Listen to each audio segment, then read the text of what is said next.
Hi, welcome back guys.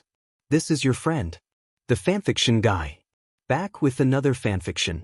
This is the first part of What If Deku Had Solar Light Quirk. Now before starting, please give this video a like and subscribe to the channel if you want more videos like this. Now let's get into the fanfic. He'd always known that not everyone was born equal. He'd known it since he was 4. That's mean Kaken. Izuku Midoriya, known as the only boy in his class who hadn't manifested his quirk, stood before his childhood friend Katsuki, Kaken, Deku, and his 2 cronies. Behind him, lying on the ground, was their recent bully victim. "Look, you made him cry. I won't let you hurt him anymore." He knew it was stupid, hopeless even. At least the boy behind him had a means to protect himself, even though it proved fruitless. But him. Katsuki laughed and punched his palm, creating a miniature explosion. "You playing at hero, Deku? You don't even have a quirk." He had nothing, and everyone made sure to remind him of it every day, his so-called friends whom he admired because they had what he hadn't. They had no qualms with beating him down despite his handicap. Today was no different, he thought, bracing himself for the inevitable. Extended fingers grabbed his head and his arms were grabbed. Katsuki reared his fist back. "You should really learn your place, Deku." In another time, Katsuki's fist would have hit, causing a bruise to form on Izuku's cheek. When asked about it by his mother, he would have passed it off as an accident happening while he was playing with his friends. His mother would be none the wiser as to the further physical and psychological abuse her son would face in the oncoming years. However, at this time, at this place, something else happened. The moment Katsuki's fist impacted his cheek, there was a blinding light that enveloped all 5 of them and the street itself. All 3 of the bullies were roughly tossed aside. Extended fingers slammed into a wall. Dragon wings flew so far into the air he was lost in the skyline, and Katsuki ended up overturning some trash cans. The light subsided, leaving a bewildered Izuku and bullied victim. Blinking a little, Izuku staring at the receding light on his palms until he remembered the boy and turned around. "Are you okay?" The boy, who was speechless, could only nod, his tears temporarily gone. 2 heads turned to see Katsuki pull himself up with a groan. "What the?" He stared at the boys, then his fallen followers, and put 2 and 2 together. "Deku." Said boy turned. "Run, I'll hold him off." Before he could finish, Katsuki tackled him to the ground. Izuku desperately tried to summon the power from before. Unfortunately, nothing happened. For the next few months, Izuku tried time and again to summon his unknown quirk with no progress. He didn't even know how he did it in the first place, but what he did know was that it happened when Katsuki was bullying him, so it might appear in times of stress.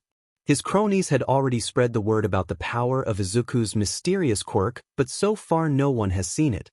Katsuki took this as a personal insult, as he thought Deku thought they weren't good enough for him to show them his quirk, and so went on a one-man crusade to get him to use it again. The bullying began to become more frequent and outright dangerous. For a time, Katsuki was hell-bent, but after several months of nothing, everything went back to normal and Izuku's quirkless status was re-established with the passing of the singular event. No one cared anymore that technically Izuku had a quirk. As far as they were concerned, out of sight, out of mind. Unknown to everyone else, Izuku never stopped trying to manifest it. He may not have been able to cause a light wave, as he did the first time, but he managed to take stock of things happening to his body, things only he could have noticed. Things such as, through his numerous beatings, how his wounds practically healed overnight, how his stamina was a lot greater than before. And most importantly, it was how he felt when he was outside, more specifically when he was exposed to the sun. It wasn't anything special at first, but as Izuku began obsessing with his mysterious quirk, both to show everyone he had won and to study it himself, he took note of almost anything out of the norm. Needless to say, he picked up on it rather quickly. After the incident, he started waking up literally at the crack of dawn, when that ray of light would pass through the blinds to shine on his face. He never flinched away from the contact with the sun's rays. In fact, he embraced it. He always felt gloomy on a cloudy day, and he would smile more, particularly in the summer. At one point, he even did an experiment using a bruise he got from Katsuki the day prior. He exposed it to the sun, and after a few minutes he watched as it cleared it, leaving radiant skin. After compiling his evidence, he came to the assurance that he did indeed have a quirk, but the thing that irked him was not knowing what that quirk was. All he knew was that it had something to do with the sun and light. How was he supposed to be a hero when he didn't even know what his quirk was? So after pleading with his mother, she opted to take a little time off and take him to specialist. Izuku stared down at the grinning action figure of his idol All Might. His mother sat beside him patiently waiting for the doctor to arrive with the results. Quirk tests were conducted for nearly every new and/or mysterious quirk manifested in a child. It did well not only for the parents to know, in case they need to take any precautions, but the government likes to categorize all types of quirks. He finally looked up when the doctor came in with a few documents. His mother also looked to him expectantly. As for the doctor, he looked equal parts excited and thoughtful. Well, little Izuku's quirk is certainly a rare one. He began. What is it? Izuku shouted. The suspense was killing him. His mother was more genial, though she too would like to know, is there a reason why he can't manifest it at will? I know it should be difficult at his age, but all the other students can at least do something. But that is the thing, he said matter-of-factly. His quirk has been active all along, even now, at this very moment his quirk active. That caused the mother and son to blink. What exactly is his quirk? At this the doctor smiled. Solar radiation absorption. Izuku tilted his head. Huh? What's that? Basically, Izuku, you are a solar battery. Your body absorbs solar energy, that is, energy from the sun, and uses that energy as a buffer for your bodily functions. You said that when it manifested there was an explosion of light, correct? Izuku nodded. Yeah. There was like a really bright light and Kaken was flying. The doctor nodded. I see, well that should explain why you haven't been able to manifest it like you did before, and for just how long has his quirk has manifested. Inko looked at the man in confusion. What do you mean? I mean that explosion of light is the result of months? Possibly years of solar-powered absorption being released. He took out an X-ray chart of his diaphragm. As far as I can tell, the quirk is mostly passive. You'd never notice he'd even had it unless in extreme instances such being wounded. Izuku nodded frantically. Yay. Well, I guess that makes sense. Izuku has been healing faster than normal from his accidents. A frown came across her face at one point, frequent accidents. It is also possible for him to have endless stamina when exposed to the sun, the doctor mused while stroking his chin. Can I be a hero? He jumped right to the matter. The doctor looked pensive. I honestly don't know, he shrugged. Izuku's smile froze. Huh. This is the interesting part, to be honest, even I am not certain if this will be the full extent of your quirk, whether it will evolve with time or will stay as is. He shook his head. It could go either way. Please visit again if any new developments occur. I've never actually seen a quirk like this before. Inko bowed lightly. Thank you, doctor. After they left, Izuku was oddly silent, contemplating what the doctor told him. The truth is he didn't really care what his quirk was. Heck, he could be quirkless and that wouldn't stop him from pursuing his dream. The problem was that to be like All Might he needed to be strong, and right now he was anything but. Kaken is going to be a hero. I need to do my best. Inko felt Izuku squeeze her hand and almost did a double take at the fiery determination on her son's usually cheerful, or tearful, face. It almost brought her to tears how much in that instance he's grown. The next 2 years were filled with mostly experimentation and research along with everyday things for Izuku. When he was allowed to, along with watching videos of his idol, he started searching for any other heroes, or even villains, with a similar quirk to his own. He didn't make much progress on the latter front, unfortunately. As for the former, Izuku started to carry around a notepad to further record anything of value, though due to his age and limited vocabulary, it wasn't much, but that would change in time. After 2 years he could at least force his palms to glow for a few seconds though. It never occurred to Izuku to try out the light wave since he had no idea how that happened in the first place. As a consequence of his research, he started paying less attention to Katsuki. Since he had his own quirk problems to deal with, he couldn't be bothered to follow him around anymore. Also, due to his uphill struggle with his own quirk, Izuku felt a little vindictive jealousy towards the boy and classmates who had it better due to how easily their quirks came to them. He respected his friend whom also shared his love for All Might, and while Izuku wanted to become like his idol, he admired his friend for wanting to surpass the legendary hero. He did not, however, admire Kaken for his attitude, specifically towards him, and his almost constant use of his literally explosive quirk against him. In the end, Izuku distanced himself from him while trying to maintain what's left of their friendship. Though for reasons sometimes unknown to him, there was always that bitter resentment towards his friend, for treating him so badly, for having people praising him just for what he could do naturally, for people overlooking his rotten attitude in favor of his quirk. That was also the reason why he wanted to distance himself from Katsuki. Izuku had never hated anyone before, and he'd prefer not to do it now, but he was close. It was something he didn't understand. He never thought he could dislike someone, especially his friend, but he was getting close. And Katsuki was doing nothing to make it easier. All of Izuku's work to distance himself was met with a physical altercation or mocking words, and every time Izuku's dislike grew more. By the time they were 9, Izuku had acknowledged the fact that they wouldn't be friends. He recognized that Kaken's arrogant nature along with his superiority complex would never allow Katsuki to truly be his friend. To most, Katsuki had seemingly given up trying to solve the mystery of Deku. They were wrong. He still kept an eye on him to try and figure out what his quirk was. That incident happened years ago and was surely forgotten by the other two, but it was always at the back of Katsuki's mind, raising questions throughout the years. What was his quirk? Why didn't he tell anyone? Why doesn't he show it?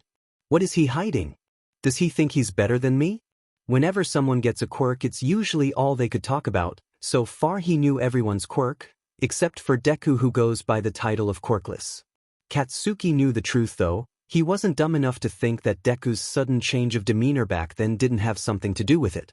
Hell, he even knew what his quirk was after asking his mom, but seeing is believing, and he wouldn't be satisfied until he actually saw Deku's quirk. So far the only other hero he had to compare with Deku's supposed quirk was an American hero who could absorb sunlight and even fire beams of radiation from his hands. If Deku's quirk was like that, then he'd definitely have to know where he stood with him. His pride refused to allow Deku of all people to be better than him, and if that idiot wouldn't willingly show them his quirk, then he'll force him to. Surprisingly, it was easier said than done, as Deku took his bullying like a champ. The injuries seemed to roll over him and he would be fine the next day. Katsuki never injured to last, as he's almost certain Deku was covering for him, but if his mom started asking questions, then fingers would get pointed, and the last thing he wanted was to screw up his relationship with her. He didn't like Deku, but Inko was like a second mother to him, sometimes even more so than his own. He's been trying for years now, and all he got was to further alienating his friend.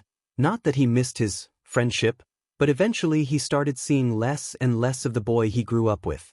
Not to say he wasn't the same, he was still bright-eyed when talking about heroes, still mumbled to himself when he thinks too hard, which was downright creepy sometimes, and he kept his nose in a notebook for half the time he was seen. It was always the same book. Too, which made Katsuki curious, so curious in fact that he didn't even notice one of his followers calling out to him. Yo Earth to Katsuki? When the boy didn't even acknowledge his presence, he followed his gaze to see Deku scribbling down in that notebook. It's been a while since they ever talked to him. Katsuki left him alone for a few days now, and despite the guy glaring holes at him, Deku was so preoccupied with whatever he was doing he didn't even flinch. Now the guy was curious about what he was doing. He looked at Katsuki still glaring at him, and his lips curved in a sly smile. It's not like Katsuki has a monopoly on the guy. So without any preamble, he went over to Deku and swiped his book mid-writing. "Watcha got here, Deku?" Izuku shot up. "Give it back." Startled at the steel in eyes, the boy relaxed once he saw the subtle shaking on the smaller boy's form.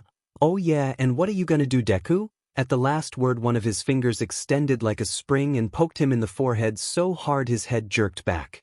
At that instant something happened, something unexpected. Something unseen to the boy in front but visible to Katsuki. Though even he wasn't sure what was happening. Izuku slowly set his head down. A foreign pressure permeated the room. Katsuki's eyebrows shot up and the boy trembled despite himself. When Izuku spoke, a chill crept up their spine. "It's mine, give it back."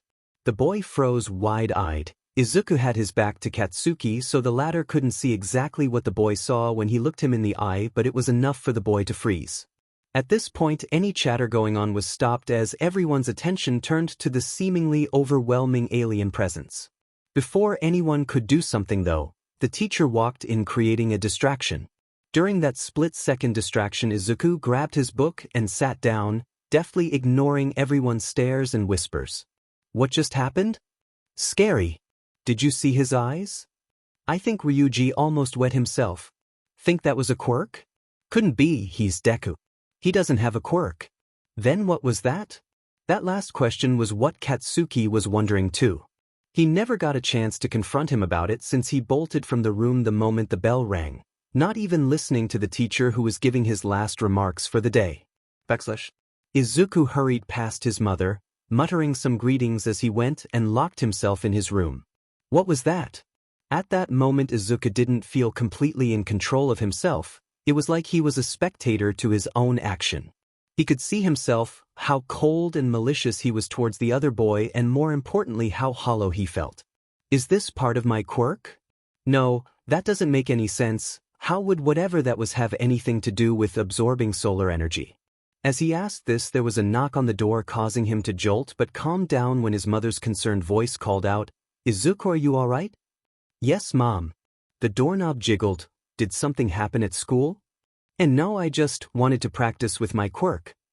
"Oh, well, dinner will be ready in an hour." "Okay, I love you, Mom," he added for good measure. "I love you too, Izuku." He heard her footsteps receding and felt horrible. He didn't like lying to her, but knowing his mother, she would blow everything out of proportion. Before that happens, he'd at least like to see if he could maybe figure out what was going on.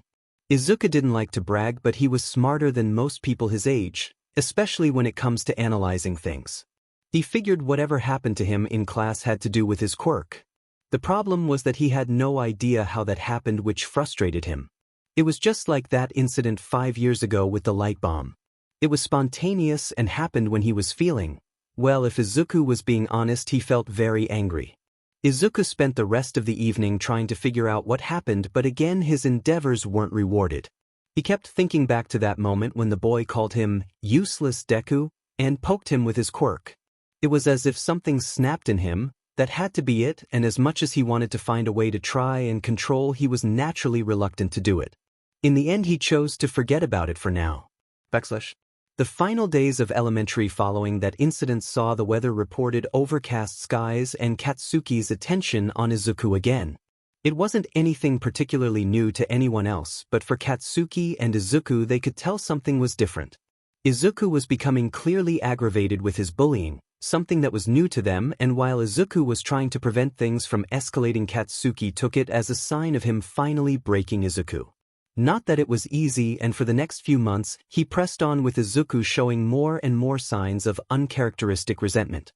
Most notable was his dark glares replacing his fearful stares. Instead shaking from fear, he shook from very controlled anger, and on more than one instance he looked ready to attack Katsuki. Yet he would always rein himself in at the last minute and walk away anticlimactically. There was no doubt on anyone's mind that Izuku was like a time bomb, and even with his status as useless Deku, there was an undercurrent of fear towards the boy when tensions became high. By the end of elementary school, Katsuki was the only one who bothered to bully him, and he was only made fun of in large groups. He never paid them any mind though. He'd gotten good at ignoring his peers unless it was necessary. Soon enough Izuku became the class outcast, at least more than he was anyway, the only difference being that he was more reclusive, kept himself at the back of class on the farthest side from the window. Everyone, including the teachers, were a little perturbed by his behavior, if only because of the novelty of it, and it only increased their worries because they couldn't pinpoint the cause. It's as if one day he was normal, the next he wasn't. Not even his mother could say the change was very spontaneous and worrying. That didn't sit right with Katsuki, who overheard her conversation with his mother. "I don't know what to do," Inko half sobbed. "He doesn't talk to me anymore. I don't see him so much as smile, and he spends most of his time in his room." Mitsuki Bakugu was at a loss as to what to do. "Want me to talk to him?" "No." Katsuki didn't hate his mother, but her brand of parenting left much to be desired, and she isn't completely oblivious to how he acts. "I'm just being a worry." Wart, it really isn't as bad, she sobered a little. I think it may have something to do with his quirk. Mitsuki raised an eyebrow. How so? I thought he could only absorb sunlight or something. Inko sighed. I know, but I think there's more to it than that. I just know it. It ticked him off just knowing that idiot was causing trouble for Inko, so it would do some good to knock some sense into him, literally. Izuku was having an off day, then again all his days were off and he'd long suspected why. He looked up to the sky, which reflected how he felt. He knew he'd sort of relied on sunlight for years now, but he'd never thought its absence would affect him this much. No, even in the past on cloudy days like this he'd never felt so lousy. There was something going on with his quirk, but why would it start now of all times? It must have really showed, considering even his teachers were worrying about him. They never cared about me before. He had to shake those pessimistic thoughts from his head. He'd been having them a lot lately, and it's the other reason why he acknowledged that he was acting weird. Just as he was pondering his situation, mumbling under his breath as he did so, he was pulled aside, literally, and slammed into the wall. Oi Deku! Kaken! What the hell are you doing? Izuku really didn't want to deal with this today, not now, not ever. What do you mean? He answered distractedly while trying to find an escape route. I have to get home. That plan ultimately failed when the 10-year-old grabbed him by the collar. You're not going anywhere, Deku. Izuku trembled. What? The trembling increased and he lowered his head. I said don't call me that. My name's Izuku, not Deku. There was a beat as Katsuki looked at the boy trembling like a leaf, who couldn't even make eye contact, and laughed in his face. Izuku, still with his head down, tried to move past him, not that he went far as Katsuki shoved him back onto the wall. Let's get something straight here. He raised his palm, creating miniature explosions. I'm the one with the quirk here and you're the useless Deku. At that moment the small light show afforded by his quirk made an almost artistic contrast against Izuku's face when he gritted his teeth and glared at him. However, instead of terrified, soft or even hardened green eyes, Katsuki was greeted with cold, hollow and pitch-black eyes that seemed to swallow the light shone on them. Katsuki actually recoiled slightly at the sight of such intense empty eyes, but that was all the smaller boy needed. He pushed him off and did something that shocked them both. He punched Katsuki across the face. Reeling more from the shock than the impact, Katsuki fell on his rear, clutching his teeth. Admittedly, it was the first time Izuku had ever thrown a punch, and so he miscalculated and cut his knuckles on Katsuki's teeth. He cradled his hand with a brief look of pain crossed his features. He managed to force down the tears to glare hard at the still shell-shocked boy. My name is Midoriya Izuku, not Deku. With that proclamation, he briskly walked away. Katsuki stared at his retreating back, the actions slowly registering, and as it did, a snarl came across his features. Izuku's heart raised. I did it. I stood up to Kaken. His silent victory was short-lived, however, when an explosion directly behind his back pushed him face first into the ground. He didn't know which one hurt more. He turned around to see an irate Katsuki stalking towards him with continuous explosions going off in his palms. He sneered. You think I'm gonna just let you get away with that? Instead of answering, Izuku palmed a clump of dirt and threw it in Katsuki's eyes. Deku, he wiped it away and slightly reddened eyes glared at Izuku's sprinting form. You're dead. He ran after the boy, tossing explosions every chance he got. Izuku ran to the back of the school and into the school supply shed, which was thankfully open. Katsuki ran in a few moments after and looked around, the relatively small storage area made smaller due to the sporting equipment stored inside. Show yourself, Get out here so I can kill you. In response, the door behind him slammed shut, causing Katsuki to spin around thinking he was locked in. To his credit, Katsuki was only half right. He was locked in, but standing before the locked door was a panting Izuku, his eyes still a perfect color of pitch. Katsuki's hands lit up again, but before he could get a word in, Izuku went over to the conveniently placed light switch. Lights out. No one could say for sure what happened inside the storage shed. The door was blown off its hinges. The equipments had seen better days, either completely obliterated or mangled, and battle scars littered the area, a clear sign of a destructive quirk or quirks. As for the boys, They were both found by the groundskeeper passed out from exhaustion and covered in wounds. It wasn't anything new to find children injured due to misuse of quirks, though it is up to the parents and teachers to warn them against such misuse. What made this different was the extent to which they were injured. Izuku was covered in burn marks, some doing irreparable damage to his skin, his clothes was burned and he was covered in soot. As for Bakugo, his body was covered in cuts and bruises, some of them leaving permanent scars on his body. Neither of them were very forthcoming about what exactly happened between them, but one thing that was clear was that they had an intense dislike for each other. The fallout of the fight resulted in a rift between their families, and just like the scarring wounds on the boys' bodies, the relationship between their families was irreparable. Inko being the woman, she was decided not to fight Mitsuki on it and instead moved on, both figuratively and literally. And so the fragile friendship between Izuku Midoriya and Katsuki Bakugo ended. A few days later, Izuku was sitting in his new room with bandages over his arm, leg and chest. Despite this, he had a smile on his face. He had stood up to Kaken, something of a lifelong goal for him, and while he didn't win, he knew that Katsuki will always remember and he will never underestimate him. Barring that, there was also another development. Sitting cross-legged on the ground, his palm shone with self-composed light. A moment later, the light was snuffed out and nothing else happened. Looking up, his smile widened when he gazed upon his shadow writhing across the wall, seemingly of its own accord. Awesome! And once again, Izuku found himself sitting on a swivel chair in the doctor's office, the same doctor who diagnosed and identified his quirk before. The only difference was that the mood was a stark contrast from before. Even with his healing factor, Izuku still had bandages around his arm and part of his face. Inko was a picture of worry herself. She was still reeling from the news, not just of Izuku's fight but the relationship between him and Katsuki. Guilt couldn't begin to describe how she felt to know that she had been ignorant of the fact that her best friend's son was bullying her own, even going so far as to use his quirk against him. It's a wonder why he changed so much. At the very least, Mitsuki apologized for Katsuki's behavior, and while they agreed, on Inko's insistence, to keep them separated, Inko found it hard to ever trust her friend again. As for Izuku, he had clammed up. He hadn't really talked much since then. Remorse was clearly evident on his part, and she'd even heard him crying sometimes at night. Like Katsuki, he didn't speak about what happened. He did, however, ask her if they could visit the doctor to see about his quirk again. She complied, and here they are. A solemn Izuku looked to the doctor. "Can you turn off the lights, please?" That question caught both adults off guard, though the doctor did comply but left a lamp on to see.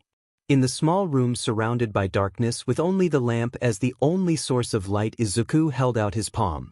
Inko almost gasped when an inky black substance swirled into existence until it was the size of a baseball. The doctor fixed his glasses and leaned closer to observe the mass. Extraordinary. "Tell me, Izuku, since when have you been able to do this?" Izuku lowered his arm. "A few days ago," but he paused. He'd had a lot of time to think about it. In fact, he catalogued it in his notebook, but I think it started 2 months ago. Inko recognized it as the time when the gloom started to creep on his face. It is rare to find someone with a photokinetic quirk. He paused, seeing their confused faces. A quirk whose ability is to emit and/or manipulate photons, or light energy if you will. It is even rarer to find its inverse, umbrakinesis, the ability to generate and manipulate darkness. But to combine them together, he trailed before getting up to turn on the light. "I can't manipulate light," Izuku said, but was intrigued. "Yet," the doctor interjected, "you cannot manipulate light yet, Izuku. Your quirk is still in its development stage, but if what you have just shown me is any indication, then you are not that far off from discovering that ability." "What does this all mean?" Inko said worriedly. "Will Izuku be all right?" "I will not lie to you, Mrs. Midoriya. By themselves, those quirks have the potential to be truly powerful and dangerous quirks." In that instant, they truly seemed like mother and son as the worry spike reflected on both their faces. "Will Izuku be all right?" she pressed. The doctor raised his hands to placate the mother and son. "What is the extent of your control over it?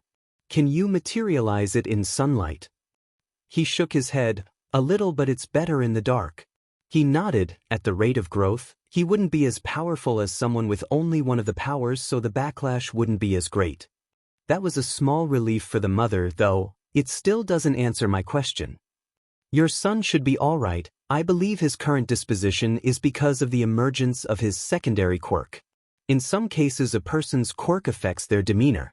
Izuku is just one of many cases. Izuku nodded along, understanding the doctor's words as the most immediate example he had was Katsuki, an explosive quirk for an equally explosive attitude. At least he confirmed the source of his strange behavior, much to his mother's relief. Does it solve the problem? Not really, but knowing is half the battle.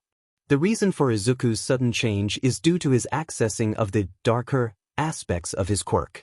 In order to help change his demeanor again, all he has to do is use his light powers. So I suggest prolonged exposure to the sun.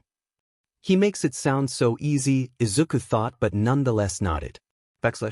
Izuku moved into the next town over, far away from where he lived and relatively close to a middle school. Izuku couldn't say he missed his old home. There was nothing there but torment, pent-up aggression, and helplessness. And Izuku vowed he would never end up the same way again. So with his move, Izuku would start over from scratch.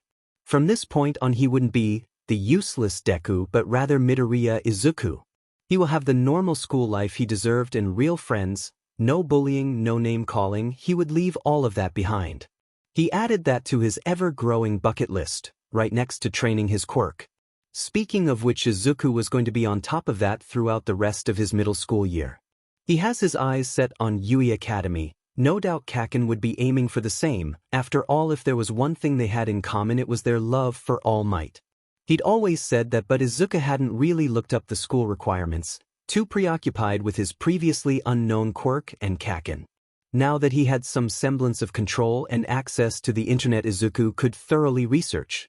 What he found shocked him a little. The things professional heroes say about that place were many, but what stood out was how high their standards were. Yui only accepted the best, and apparently their acceptance test is grueling. In an interview, even All Might said that it was no different for him, and he still has the memories of almost not making the cut. Izuku couldn't imagine it. The #1 hero had a hard time through Yui? Izuku couldn't believe it, and even now he couldn't help but doubt it. But he's willing to take his word for it. All Might wasn't one to lie. After further research on quirk development, Izuku found another tidbit of information in that for some, the power of their quirk is dependent on the user's health. Again, another example has got to be All Might. There is no way he could have a figure like that due to his quirk. Unless it's muscle augmentation, but Izuku just didn't see that from the number of videos he's seen of him. With that information, he managed to categorize quirk growth in 2 categories, physical and mental growth. His umbrakinesis would definitely fall in the latter category. It's the only explanation he has to how he could make so much progress with darkness manipulation despite showing photokinesis first. I was spending so much time trying to get my quirk to work, I didn't even bother trying to find out the proper conditions under how it would work, he grumbled in deep thought. All those late nights researching, exhausting himself and eating junk food had only succeeded in stifling his photokinetic quirk. It's like expecting a flower to grow in a toxic wasteland. Well, not a toxic wasteland, but you know what he means. A very huge blunder on his part which cost him precious time, but something he could hopefully remedy in the years to come with a carefully constructed training regimen. A challenge it would be, no doubt.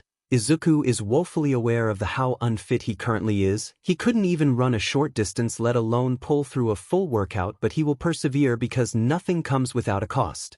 Hopefully with the sun out he'll be able to recover faster, thus train for longer in one sitting. As a precursor, he started by working on his stamina, which would also serve the purpose of familiarizing himself with his new neighborhood. He made sure to wear a tank top and sweat shorts to ensure his skin is exposed to as much sunlight as possible. As expected, he started running on fumes less than 10 minutes in his jogging. At least he got an answer as to how efficient his body was at absorbing and converting solar energy into what his body needed. If he could barely last 10 minutes on a jog, that could only mean one of 2 things. Either his quirk isn't as strong or developed as he thought, or he's just that unfit and his quirk is compensating for it. He really couldn't tell which part is the case, because who's to say where his energy ended and the solar-powered energy started during that relatively short jog?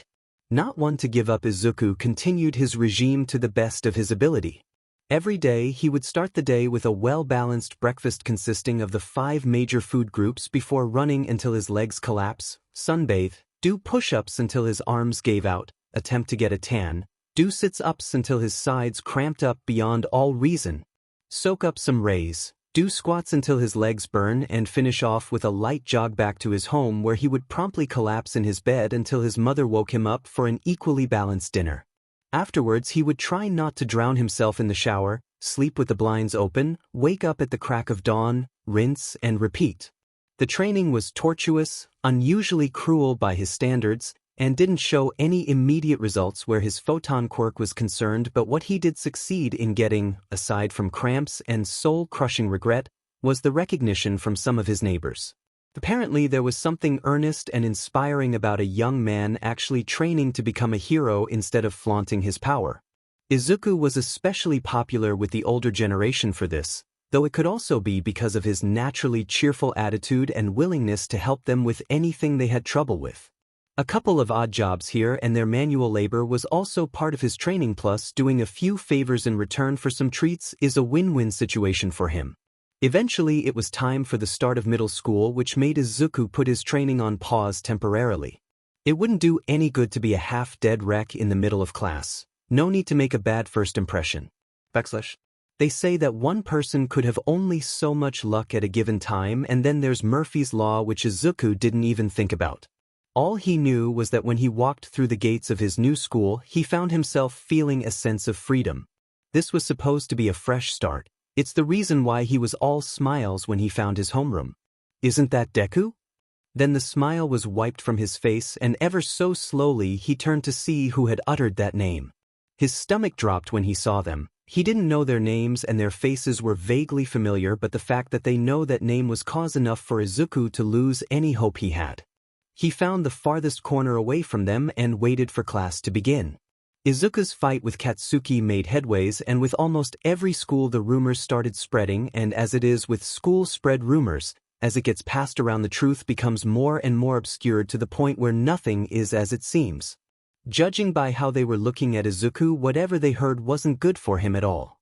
He would find out later on that the fight wasn't a fight at all and went more along the lines of Katsuki having one of his epic tantrums and going overboard with his beatings on Deku. By the end of the day, everyone would know that Izuku was quirkless and pretty much a useless wimp who got beat up so bad he had to move out of his neighborhood. And what does Izuku have to say to this? Oh, whatever. At this point, Izuku could literally care less about what people like them thought of him. Sure, he could disprove everything by showing his quirk. That would guarantee a rise in his status because it is unique and powerful, but really if that is the cost of being acknowledged in this class, then Izuku would rather be an outcast. The last thing he would want is a bunch of flunkies hanging off of him like what Katsuki had. No, he'd keep his quirk to himself, let them think whatever they want of him. At least no one tried to confront him about it. For one, though he didn't talk to the class much, as Izuku didn't show the weakness he had in elementary that was a magnet for bullies. He felt they could sense the "don't mess with me" aura he tries to exude. He may have used a little of his darkness aura to fuel the sense of dread for anyone who was trying to pick up where Katsuki left off. It didn't earn him any friends, but neither did it get him any kind of trouble, which left him free to go through the motions of school so he could get back to training his quirk. The training eventually showed some results in his physical performance. His stamina was better, his diet contributed to a slight increase in muscle mass, which he greatly approves of when he started flexing in front of the mirror every morning, though it wasn't much, it was progress. As for his quirk, after a semester of rigorous training, Izuku was eventually able to summon an orb of light to his palms, and that was pretty much it. It was a start, and he'd spent a week studying it and what he could do with it. The first instinct one would have with a ball of light in his hand was to throw it, but it was stuck pretty tied to his hand and he wasn't sure if it would maintain its form away from the power source, namely him, or do what most would think and explode. There was no way he was going to take any chances with that, which means he needed a proper testing ground. Looking for a place to train your quirk at? Izuku nodded to the older man as he paid for water. Izuku had pinned the kindly man's store down as a sort of halfway mark between runs. He'd always buy something to drink, and before he knew it became one of the man's regular customers. "Yeah, I need somewhere to practice my quirk so I don't destroy anything." The man nodded in approval before stroking his beard. Well, if it's space you're looking for, I know of a place, though I'm not sure it would be to your liking but could get you some privacy, as long as you don't mind the mess. Izuku smiled. I don't think I would. All right then. What the man gave him was directions to a condemned beach. So that's what he meant by mess, Izuku muttered as he found himself at what used to be a seaside park. There were junk piled higher than he was tall. He could also see some bobbing on the ocean currents, and honestly he could only imagine how a once popular local destination like this ended up amounting to little more than a junkyard. That was at the back of his mind. As for what he thought of it now, it's perfect. Not only was it not too far from home, but it afforded him privacy and, hopefully, target practice for his quirk. Okay, so he has some expectations for what his quirk would be, but what else would it do? A little unsure of himself, Izuku decided to start with some calisthenics. Experience has told him to always limber up before doing any strenuous exercises, and he was that unsure of himself to do it. Taking a deep breath, he steeled his resolve and summoned the orb of light to his hand. He squeezed it a little. It was solid in his hand and felt warm like a miniature fire. It was something he was used to by now. Standing before a pile of trash, he positioned himself. Notebook and pen lying a few parts away next to his backpack. Here goes. He tossed the glowing orb towards the trash pile and watched with rapt attention as it shrunk mid-air, fizzled into a barely seen spark as it hit the trash pile. Huh. Getting his notebook, Izuku began scribbling down while mumbling. As expected, it wasn't able to maintain its form without a steady supply of power. Maybe if I put more into it before release there would be a better result? He put the book down and created another orb which shone brighter with more power. He willed into it. Okay, test number 2, he muttered and lobbed the orb. This time the orb remained stable and made contact with the trash. There was an explosion of light that when subsided revealed a jagged hole in the sand along with burned traces of trash. Whoa. He continued to stare until he broke out into a huge smile. Yes. After a short victory dance, he scribbled down in his notebook again, possible ways to utilize the attack, a name, and so forth. The testing was a success. Not only could he manifest light, he could attack with it. Izuku would admit he got the idea from Kaken. That guy's been tossing his quirk around so much, sometimes at him, that it was unavoidable to copy him. For a moment he entertained the thought of tossing a grenade of light at him just to see how he liked it. Light grenade. He wrote it down as a possible name. Then a thought occurred. Was an attack like that safe to use against people? He would more than likely use it against villains, but villains were people too, and the last thing he wanted was to maim someone. Taking a look at the hole, he pursed his lips and made another orb exactly as the first one, except he lowered the power output by half and tossed it into another pile of junk. There was a bright shine, but more of a pop than an explosion that had Izuku squint his eyes, but by the time it was over the trash pile was merely singed and a bit displaced. Well, that didn't work. He wrote it down. Aside from a flashy light show, there wasn't much damage. He took a deep breath and tried again, this time lowering it by roughly a quart, then tossed it. There was a bright shine followed by an explosion. However, the hole left by was less deep and the trash wasn't completely incinerated. Another success, and Izuku made sure to note the power of each grenade, delay time, and result. He wiped the sweat from his brow and looked at it. If that didn't prove how taxing the power could be, then he didn't know what did. As nightfall came, Izuku switched it up, and just as it was every time he did, the warm feeling he had turned cold, not chillingly, more like the cold of night air creeping on his bare chest. It wasn't uncomfortable, just noticeable, and Izuku had long accepted this. After all, it was his quirk, a part of him. A lot of people would note the duality of his power, much like his mother did at first, but really it was still Izuku. Sure, when he activated his darkness cloak, everything about him would become just a bit more gloomier, but it was still him. It's not like he'd turn evil just because he could manipulate darkness. At least he hoped not. He shook his head. Focus. The reason why he did this was to start the second part of his quirk training, but Izuku had the advantage of practice. Since his darkness manipulation had nothing to do with his physical performance, Izuku had been able to train with it in his room for months now. However, this would be the first time he had to use it in a wide area. He checked the time, looked out to the sea. Alright. Just like with his light, he formed a black orb and stretched it out to wrap around a random piece of trash and yank it with all his strength. With his other hand he made another black orb launched at the oncoming object and smashed it away. Next he clenched his fist and the black orbs extended to make a crude and cartoonish giant hammer, and turning towards a fridge he started battering it down. Within minutes the rusted refrigerator was dented and deformed. Aside from the slight strain of moving his arms, Izuku was not the worse for wear. Just as I thought, it is easier. Izuku was a thinker by heart. For what he lacked in physical prowess he more than made up for it in his mental aptitude. Problem solving, critical thinking, it all came easy for him. It's the reason why he's top of his class.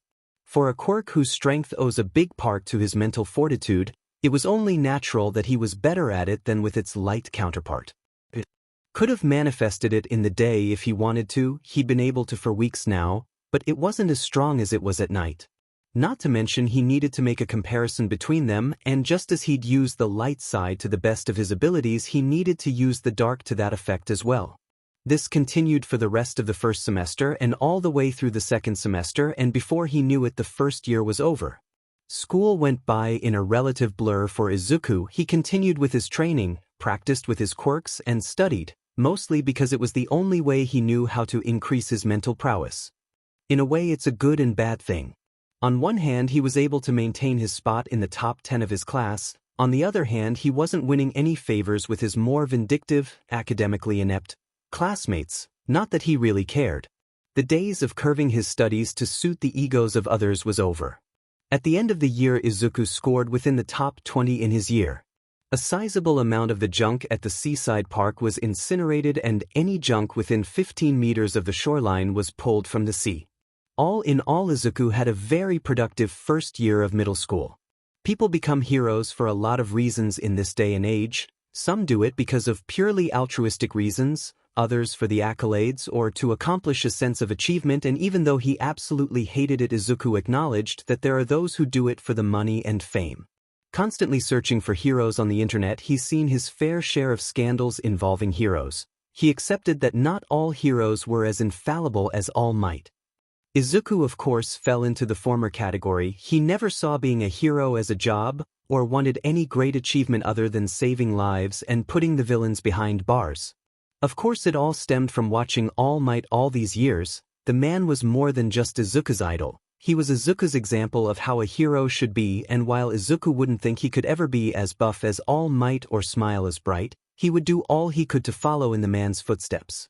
That is why it is understandable that while he was jogging back home at night as a cool down from another workout session and came upon a particular scene, he would take a particular course of action.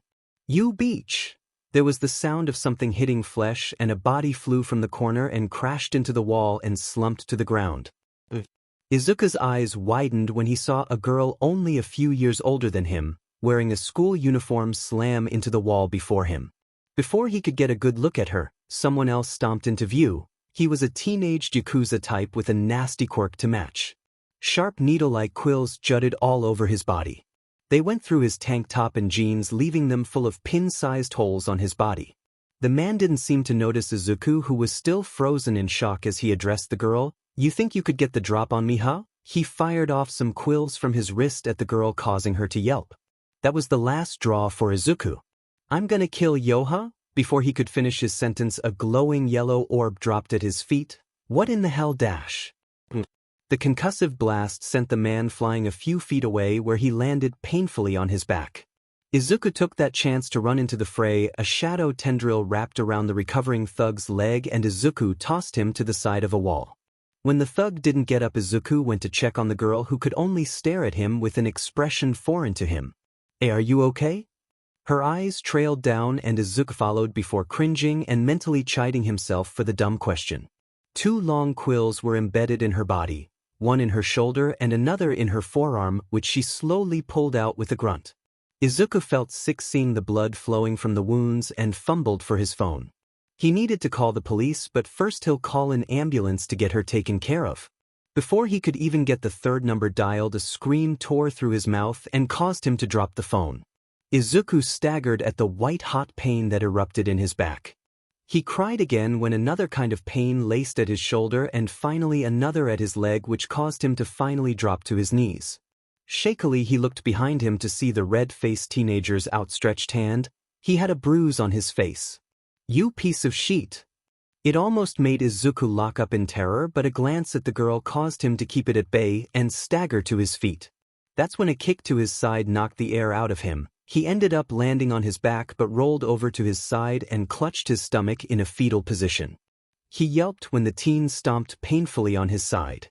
"Who the hell are you?" Izuku coughed for a response and tried to shift his body to protect his head. "You with that beach, huh?" Izuku was lifted up to come face to face with his attacker. "You her boyfriend or something, come to help her take me out?" Izuku had no idea what he was talking about, and he didn't care as small quills poked out his face and he delivered a brutally painful headbutt. Izuku's entire mind exploded in pain, and in reflex he formed a pair of light ball in his palms and shoved them into the attacker's chest. There was a blinding light, and the attacker's scream of pain was drowned out by the ensuing explosion that blasted them apart. Izuku landed on his back and consequently the quills embedded there, but they were at best a nuisance compared to the damage to his face and the concussive shockwave of the blast. For a moment Izuku couldn't see anything, he couldn't hear anything, and the only thing he felt was pain, then darkness. Literally, he started to subconsciously draw on the dark side of his powers. He wanted the pain gone, he wanted it to stop, and slowly the pain numbed like running water over a burn. It was soothing, and after a moment he gathered his bearings and staggered to his feet. He blinked a few times to get his vision straight and saw the man with his shirt now burnt getting up as well. "Who?" he snarled. "I'm gonna kill you for the—" Izuku cut him off with a well-placed tendril wrapped around his foot and started slamming him into the ground. He paused, then slammed him down 2 more times just to make sure he stayed down. Fact. People with transmutation quirks tend to be more durable. Izuku took a tentative step forward but dropped to a knee when a spike of pain shot up his leg. "Oh right, he got me in the leg." Izuku willed it and darkness covered his leg, and he watched a little fascinated as the quill was pushed out of his skin. He will be writing that tidbit down. He did the same to the others before breathing a sigh of relief. Then he remembered the girl and his gaze reached her, "Hey dash," only to find that she was gone. When did she leave? How did she leave with that wound? Izuku wasn't a medical expert, but he's pretty sure she wouldn't have been able to slip away so silently with wounds like that. Was her quirk some kind of healing ability? That still doesn't explain why she left, but after thinking about it for a moment he shook his head and limped over to his phone. 911, what is your emergency? Izuku. Inko opened the door to see her son lying in the hospital bed looking like a deer caught in the headlights. Rather than watch his expression, she took stock of the bandages covering his face, hand and leg. It's really not as bad as it looks dash. It was far too late for reassurance though. My baby. Inko crossed the room so fast people would be mistaken about her quirk, and Izuku soon found himself smothered in a hug. After a moment of wailing came the rapid-fire questions. Are you all right? Who did this to you? How did this happen? I would like to know the same thing as well. Mother and son turned to see a man in a trench coat take off his hat as he closed the door. He had a friendly, if plain, face as he regarded them.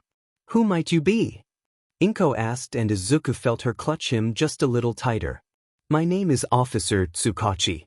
I already answered some questions, sir. I know. I'm not here to ask about the fight, rather I would like know the identity of the girl you allegedly saved. I'm sorry, I don't know her. She left before I could talk to her.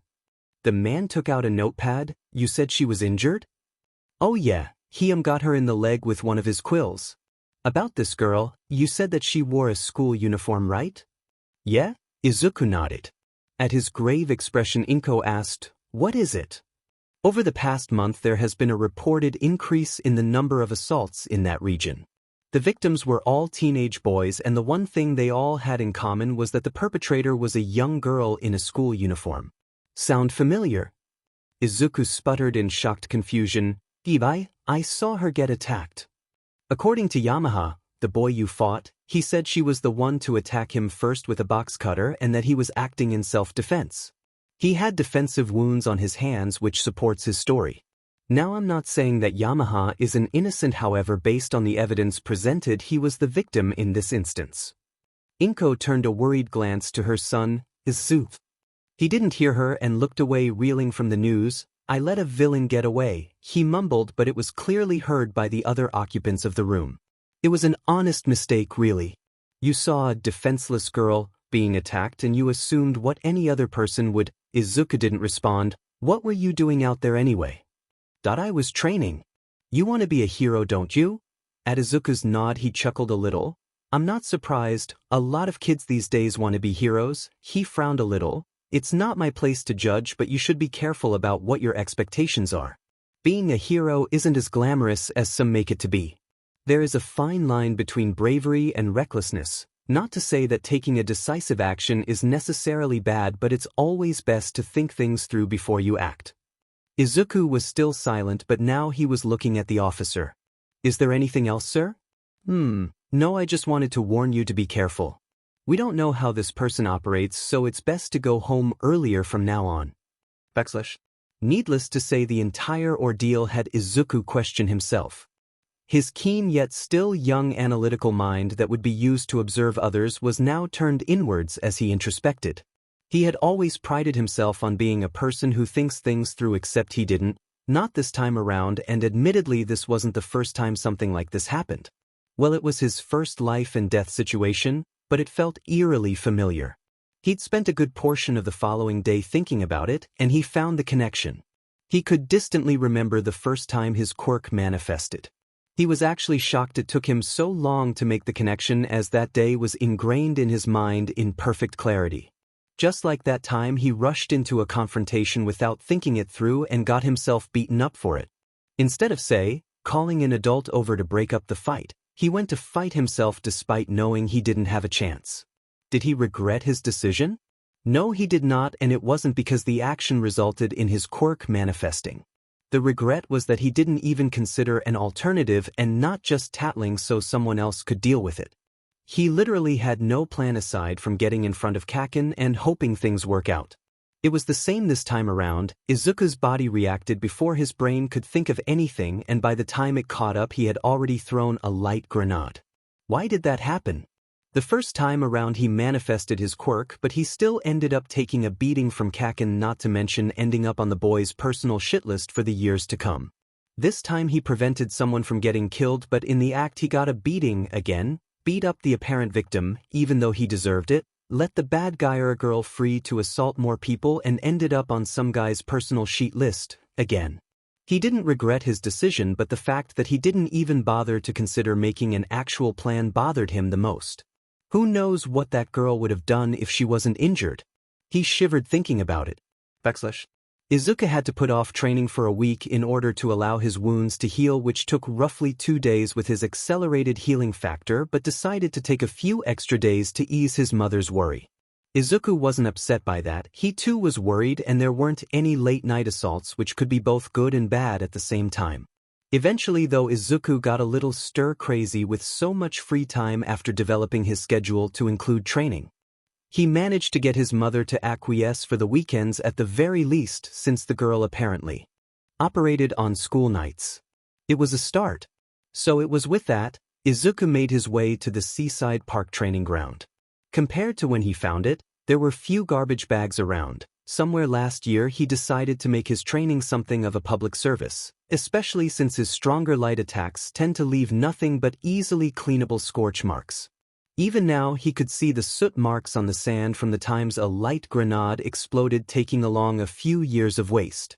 As of now, mostly scrap metal too tough to be incinerated was left. To his left was a rusted old open-back truck piled with various scrap metal he heaped on via shadow manipulation. Or was it darkness manipulation? Sometimes he got the two mixed up, considering his shadow is a form of darkness. He blew a breath. Let's get started. Immediately he dropped and started doing 50 push-ups, sit-ups and squats. It took him a while, but eventually he formulated a workout routine that maximizes not only his physical exercise but also his quirk usage, taking into consideration the extra energy afforded to him via solar absorption and night augmentation. After the not too intense physical workout, he went on with practicing with his quirk. He would like to think he was now comfortable with his dual powers, though he knew he was far from mastering them. For what he knew of his quirk from experience was that his light powers are dependent heavily on his physical state. The more fit he was, the more he will be able to use it. Overuse would result in physical exhaustion that could, and did, result in him passing out. For his dark powers, it's naturally stronger at night and is dependent on his intelligence and also his emotional state. He found out the latter part after he attempted to overuse it in the day, of course. He thought he would get something like a massive headache, but instead he got more aggressive, pessimistic, and moody. Another thing he noted was although the darkness became weaker the more it's used, the quality improved as his mind descended. In the end, he had enough semblance to switch over to his light powers and filter out the excess angst. That was an experience. Now that the thought had come up, he couldn't help but compare the two powers, though to be honest, there isn't much of a comparison other than the fact he could generate them out of thin air. They both handled differently, causing Izuku to take different approaches with them. He could produce light like a flash, explosive, and, in theory, blast it like a laser, though he hadn't been able to yet. The most he could do was a close-range scatter blast reminiscent of a sawed-off shotgun. As for darkness, he could manipulate it into objects or move it into an attack. He can't blast darkness, but he can shroud things like a net and levitate them. This time around, as an experiment, he will attempt to manifest them both at once. To be honest, he was very reluctant to do this, but depending on the result, he'd want to know what could happen. Izuku was curious enough to want to explore everything he can about his very unique quirk. After all, the more you know. He held up his palms and gulped, "Please don't go wrong." With that, he manifested a light orb in one palm and attempted to summon a dark ball in the other. Already he could feel a kind of strain. His temperature fluctuated a little and a bead of sweat rolled down his face. It was like his body was attempting to pull to one of the two opposing forces, but he kept it even. Then something unexpected happened. The two orbs started pulling together. Izuku strained further as his hands were compelled closer until the orbs combined above his cupped hands. At this point, Izuku was panting, but he ignored the fatigue to stare at the pure black ball with a glowing white center. Izuku was in complete awe of his creation. A wide smile split his face. "I did it." The smile vanished as a crack appeared, trailing light veins on one side of the black marble. Another crack occurred, this time within the light marble, spilling black veins. At that point, Izuku knew his control was slipping, and thinking fast, he tossed the ball near the truck.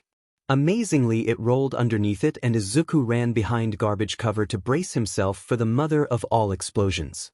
But none came, and instead he was treated to a short hum, then silence. After a moment, he lifted his head from cover to view the result of the power breakdown.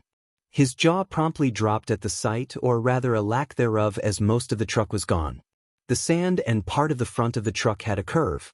It was as if a perfect sphere was carved through the truck. Izuku had a good idea what exactly happened. He approached the truck to get a closer look and even touched the groove of the newly carved truck. It was a perfectly smooth curve. It was as if it was designed like that. Amazing, there were no marks, no burns, no smell. If Izuku's didn't know what it looked like before, he would have that it was some weird piece of abstract art. No doubt it was dangerous and taxing, yet Izuku couldn't help but want to try again. But first, I need to write this down. He turned around and got his book, Fusion of Dark and Light Powers, a success. We'll have to try again with adjusted power. He paused, and think of possible name. That was his favorite part, naming special attacks. Wow. Izuku tensed and spun around to see a girl with her back turned observing the truck. Then she spun around with hands relaxed behind her back, feet rocking slightly, cat-like eyes zeroed on him as a small smile adorned her face that also had a healthy flush. That was really cool. So, you working on your quirk? Izuku could only stare at her gobsmacked, wondering who she was. How and when she got there, and is she talking to me? On instinct, he looked behind him just to see if by some incredible coincidence that someone was behind him. No one was there, and Izuku turned to see her looking right at him with a fusion of amusement and something that was foreign to him. Girls don't really talk to him willingly except his mother, and he wasn't pining for attention either, considering how utterly terrible he was with dealing with them. Case in point. You don't have to answer that, I could tell, she stage whispered. Was it just him, or was she blushing? Izuku began sputtering but was silenced as she continued, I never saw a quirk that could do that before. She traced the contours of the truck. What kind of quirk is it anyway? She eyed him curiously. Izuku blinked at the question to really get a good at her, then remembered his earlier thoughts. Why you were WW watching Emmy? She stared for a moment before her eyes crinkled. Yeah, I couldn't help but notice how cool you look back there. A girl called me cool. They both turned even more red though Izuku's was a few shades deeper. It was nothing, he managed to squeak out. That's not true, I think you're interesting, and she meant it, he could tell. He averted his gaze. He never thought it would be so difficult to take a compliment from a girl. Thanks that you am. Himiko Toga. Emidoriya Izuku. Her smile widened. Izuku. Izuku tugged at his collar. Is it getting warmer? Himiko-san. The girl pouted. That's not fair, Izuku. You shouldn't use any honorific either. Izuku began to panic a little when she began advancing on him. He almost took a step back. She leaned down too close for Izuku's comfort, peered into his eyes and said, Now say my name. I mean Toga-san. She smiled again and Izuku felt a chill down his spine. Instincts took over and this time he did take a step back. I have to go. He still had 2 hours but he didn't think he would be able to concentrate with her there. The disappointment was clear on her face. Already, I thought you had more time. I promised my mom I would go home early. That early was still 2 hours away but she didn't need to know that. Toga shrugged. Guess it can't be helped then, she smiled. See you next time, Izuku. Why? He said awkwardly and walked away a little faster than necessary. The next day Izuku arrived at the seaside park to see a familiar face. Himiko-san. Again the girl pouted. I told you before, Izuku, it's Toga, just Toga. Is it really that hard to say my name? She asked with a tilt of her head. Izuku averted his gaze and mumbled something. But we just met yesterday, he argued, surprised he didn't stutter. Then I guess we'll just have to get to know each other, Izuku. We will? She gave an impish grin showing her pointed canines. Yep, you'll get to know stuff about me, and she paused to look at him with slightly glazed eyes. I'll learn everything about you. For some reason that declaration had Izuku nervous and not in the embarrassed way. Before he could speak she turned around. Come on, I'll help you train. Izuku stood where he was for a moment. He may not have much experience talking to girls but he knew a setup when he saw one and for whatever reason he couldn't help but feel she had an ulterior motive. So it was with that Izuku spent the day with the taller girl and true to her word, she did help him that in her own way which was mostly keeping his mind distracted from the pain of his labor with her never-ending chatter while keeping count. Even though he hung onto his suspicion like a life raft out at the raging sea that was Himiko Toga, there was something fresh about having a girl cheering him on. He'd always heard about how that could have an effect on guys but didn't believe it. The proof was in the pudding when he didn't even notice he did 20 extra push-ups, sit-ups and squats.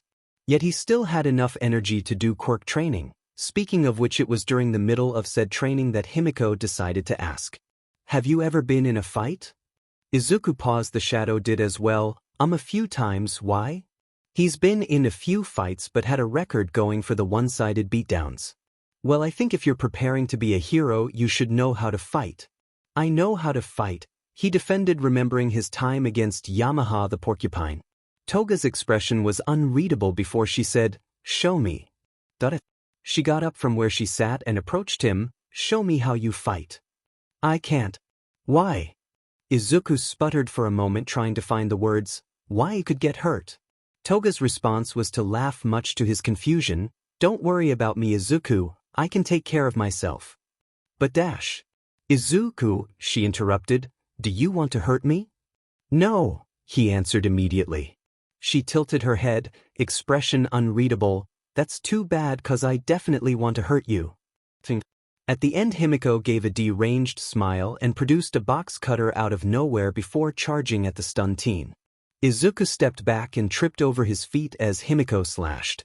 He landed on his rear and felt his cheek. Drawing back his hand he saw blood. The wound itself was shallow enough to heal in the sunlight, and Toga smiled wider as she continued the assault, straddling him. You're so cool, Izuku. I bet you'd look even cooler covered in blood. Just as she stabbed down there was a bright light and she flew off and landed a few feet away. She sat up to see a panic-stricken boy with 2 light orbs in each palm. She stared at him for a minute before bonking her head. Oops, I guess I overdid it. She got up and dusted her skirt before clasping her hands and bowing. Sorry for freaking you out like that. I saw a villain do that once and I thought it would look believable if I tried since I'm a villain, but I got into it a little too much. She gave an awkward chuckle. Izuku didn't move, but after a moment of staring at her bashful form, she fidgeted awkwardly and the light orbs dissipated. Are you okay? Yeah. I'm really sorry. It's okay, was the automatic response, but Izuku wasn't okay. He was so far from okay that he reached orbit. Cautiously, he walked over to his bag, making sure to keep her in his line of sight. I have to go, he mumbled, already getting his bag. Oh, I understand, she smiled at him, but Izuku was too shell-shocked to get flustered by it.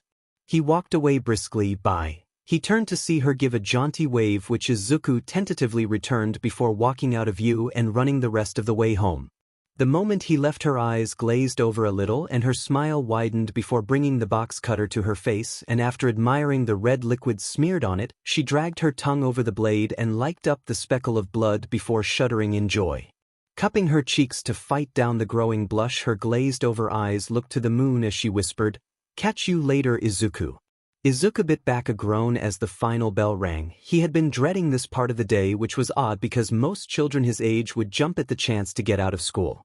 In fact, some of them actually did, literally jumped out the door a moment after the bell rang using a quirk that allowed their legs to coil up like springs. Sighing in resignation, Izuku packed his bags slowly and with trepidation. He was seated near the back of the class dead center, an ideal place that's not too far for him to be distracted by some of the seedier happenings the teacher is unaware of, yet not so close that said teacher notices when he makes some jotting in his other notebook. Not that anyone really pays attention to him anyhow. He still retains his title of Quirkless, so as far as anyone is concerned he's not worth the time spared. Or so he would like to believe, but as of late he has been getting some unwanted attention. Thankfully it is only for this time of the day, but it still nonetheless irked him. In the end he resigned to his fate with a sigh, slung his backpack on and trudged out the door with the enthusiasm of a man on death row. He kept his head low, more so because he was in thought than he was trying to avoid anyone's eyes. Izuku wasn't famous so much as he was infamous for not having a quirk, but he was such a wallflower who was coincidentally popular with the teachers that people didn't antagonize him. As he walked out, his green eyes warily scanned the gate leading outside the school. To his mortification, he was not to be spared today either. Leaning by the gate with legs crossed, messenger bag held before them by both hands, smile in place while, probably, humming a tune was the cause of his current distress. Her eyes flickered to him and she broke out into a grin that had him brace himself. Izuku! The shout drew looks from the surrounding students and Izuku ducked his head, a fierce blush permeating his face. His steps hurried until he was outright running. Izuku wasn't one to stand out. Years of living in Katsuki's shadow made him avoid the spotlight. This situation was anything but ideal for him, so he wanted to be as far away from school as possible. Hey, wait up, Izuku. He could hear her trying to catch up to him, but Izuku had been running long distance relentlessly almost every day for almost a year and a half. If he couldn't outpace her, then either she had a speed quirk or he was wasting his time training.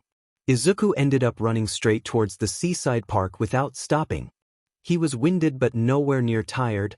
The same couldn't be said for his pursuer, who ended up having to lean against the rails as she wheezed. That was mean, Izuku, running away like that. She looked at him, her face flushed. He would have thought from the run, but he's come to realize that her face was always flushed for some reason. Sorry, I just needed tea to get away from school. He averted his gaze. He hated stuttering like that. He'd built up his confidence a lot since he moved, but that was in general, and unfortunately talking to girls without getting tongue-tied was a work in progress. Talking to Himiko was even worse because she comes on strong and was almost always smiling. She sprung up. It's okay, we should get started on your training. Before Izuku could reply, his hand was grabbed and he was pulled down to the beach. She comes on very strong. Izuku's relationship with Himiko was a complicated one. While Izuku would like to have a friend, Himiko was, for lack of a better term, too good to be true. Izuku had been thinking about how he would approach things ever since his incident with that gangster a month ago. He'd start off observing people from a distance, beginning with his classmates, since they were the most convenient. One of the things he learned about himself was that his perception of a situation affected how he would react. There couldn't be a better example than the incident itself. At first glance it looked like the man was assaulting an innocent girl. It also didn't help that he looked like, and in fact was, a delinquent while the victim was a nondescript girl. Izuku saw the situation as a classic hero save the damsel in distress type situation and sprung into action while ignoring what the man was saying, accusing her of. Izuku greatly chided himself when he realized he was given sufficient clues to deduce something was wrong with the situation in the first place, but he ignored it in favor of stopping the villain. As it relates to Himiko, at first it was pretty obvious to him why she wanted to hang out. Katsuki had 2 followers because of his quirk being literally flashy and explosive. Izuku could emit, manipulate and combine light and darkness, a possibly flashier, more explosive not to mention rare quirk. That's what he thought at first, but Himiko didn't look particularly drawn to his quirk other than fascinated or impressed. She spent the entire day afterwards helping him train and cheering him on, all the time with a smile on her face and a blush on her cheeks, the latter of which he matched every time their eyes met. Izuku started to wonder if she was, dare he say it, actually interested in him. Again, it sounded too good to be true, but at that point he was giving her the benefit of the doubt. Then she asked him to spar with her, and any preconceptions he had was shattered when she pulled a knife out of nowhere and cut his cheek open. Granted, it was shallow enough for it to heal within minutes, but what had him truly frightened was the look on her face.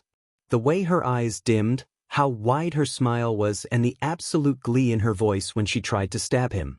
She said it was an act and tried to laugh it off, but Izuku wasn't convinced for a minute. In fact, the way how she laughed it off made him even more suspicious of her. Izuku would never again let his guard down around her, which was fortunate because she showed up every day afterwards to hang out. Since she remained adamant about copying whatever it was the previous day from something she saw a villain do, he decided to ask her which villain it was. He never did get an answer. Days turned into weeks with Izuku silently observing Himiko through their growing friendship, and he came to the conclusion that she was most definitely weird, and not because she actually wants to befriend him, for reasons not quirk-related. With that said, he couldn't help but suspect she was after something, but what it is he couldn't figure out. The only thing unique about him was his quirk. He wasn't rich, didn't have any connection to any rich famous person, hero or villain, and his personality is about as interesting as a hero fanboy nerd. All of it should point out that he had nothing to worry about, but the uncertainty was always there. He couldn't help but compare her to Katsuki despite the fact that she acts the complete opposite of him. But it was her eyes. Sometimes he caught her looking from the corner of his eyes when she thought he wasn't, and what he saw frightened him. It has been close to a month since they've known each other, and though he is less frightened and more used to her quirky attitude, he is not too trusting of her even now. Especially considering she still carries around a box cutter strapped to her thigh for reasons. He was honestly too afraid to ask why she did, but he'd give her the benefit of the doubt. It's not like he could judge people for being weird, just look at him. Forgetting what he didn't know about her, Izuku had gotten know a lot about her. The most obvious is that she attends a private middle school located several blocks away. She's apparently an only child, and while her family is well off, her parents are usually too busy to be there, often leaving her to her own devices. Which is apparently hanging out with him for most of her free time. Excluding his precarious relationship with Himiko, Izuku continued to hone his quirk. Izuku feels he has at least mastered the basics of his quirk, able to form light and dark at any time he so chooses. That doesn't mean he's slacking off though. There is always work to be done and a new goal to be set to achieve. This time Izuku wanted to master a little technique he called void release, by far the most dangerous and lethal aspect of his quirk, the fusion of his light and dark powers. It's the reason why he's still trying so hard in his physical exercises, as to make a single void ball is so taxing that he would feel like he did a marathon afterwards, and the misery would creep in at the edge of his mind. The ball itself was barely enough to fit into his palm, yet the power behind it was devastating. It wasn't that the objects he threw the void ball at were destroyed so much as they ceased to exist. The few times he's tried proved that it was without a doubt the single most unstoppable force since All Might. Nothing was safe, metal, sand, even the water itself were erased from this world when it comes into contact with it, oftentimes leaving a ball-shaped hole that fills up with water after a few seconds. The true danger and cause for training is its stability. With each void ball, Izuku had about 5 seconds to throw it at something or it would blow up in his face, and considering how things ended up, he did not want to be caught in that explosion. Some people are immune to their quirk's power, but Izuku isn't dumb enough to believe it applied to him. The few close calls he'd had with that particular aspect made him only attempt void control once or twice every few weeks as a measure of his progress. Since it relies on both aspects of his quirk, Izuku could say that it was the best way to do so.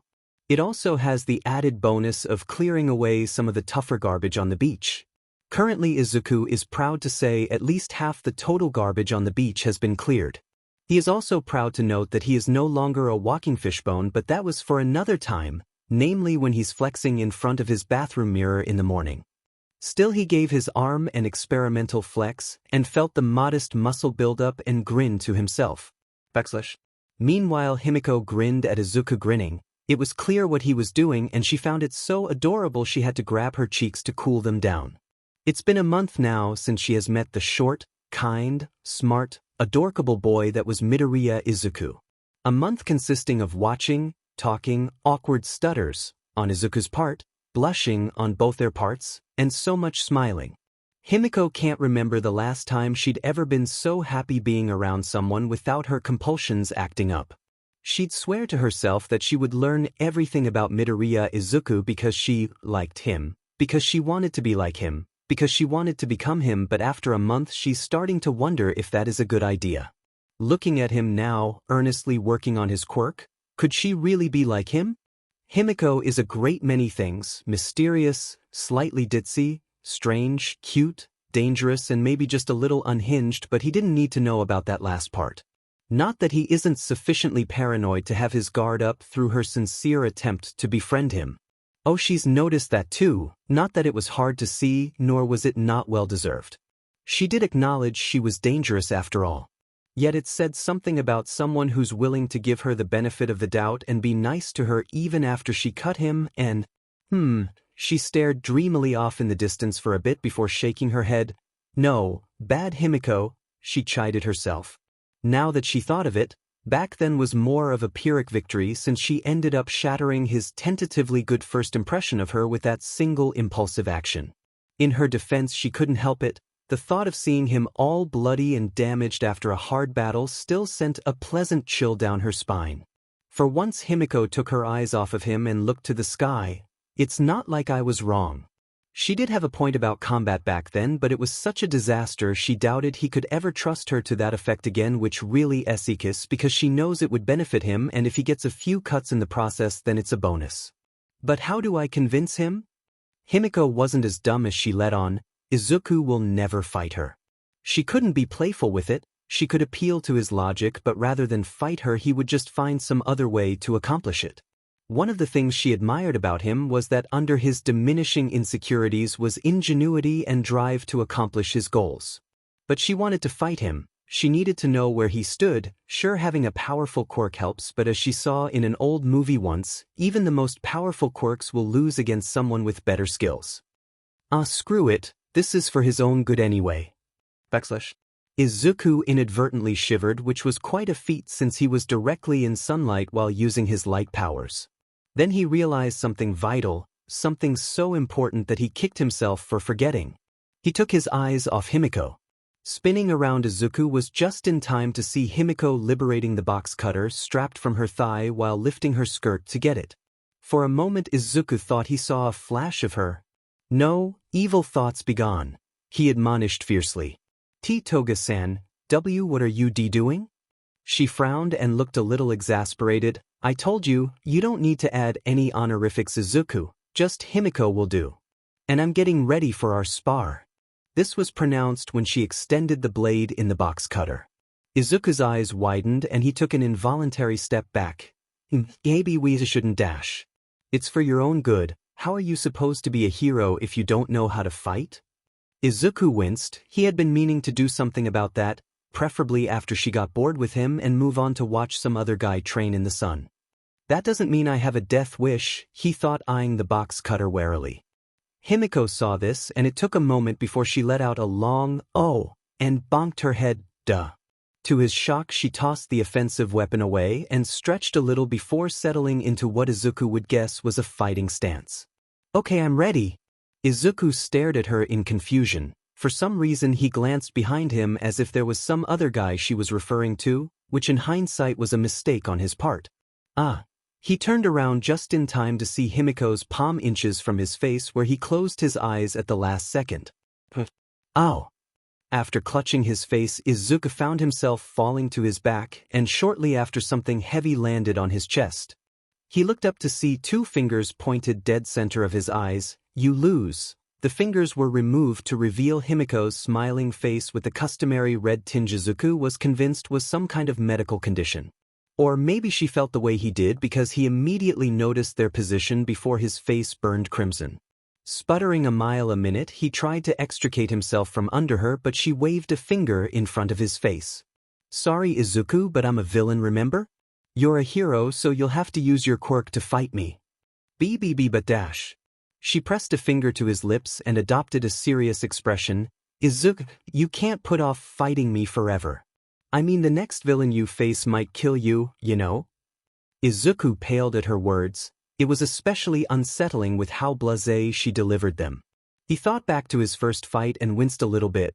Truthfully, that guy wasn't even a villain, just some delinquent, and in hindsight he wasn't all that threatening. At least not if Izuku had used his quirk to its fullest capacity. He knew a little better now, but it wasn't anything to brag about, and should something like that happen again?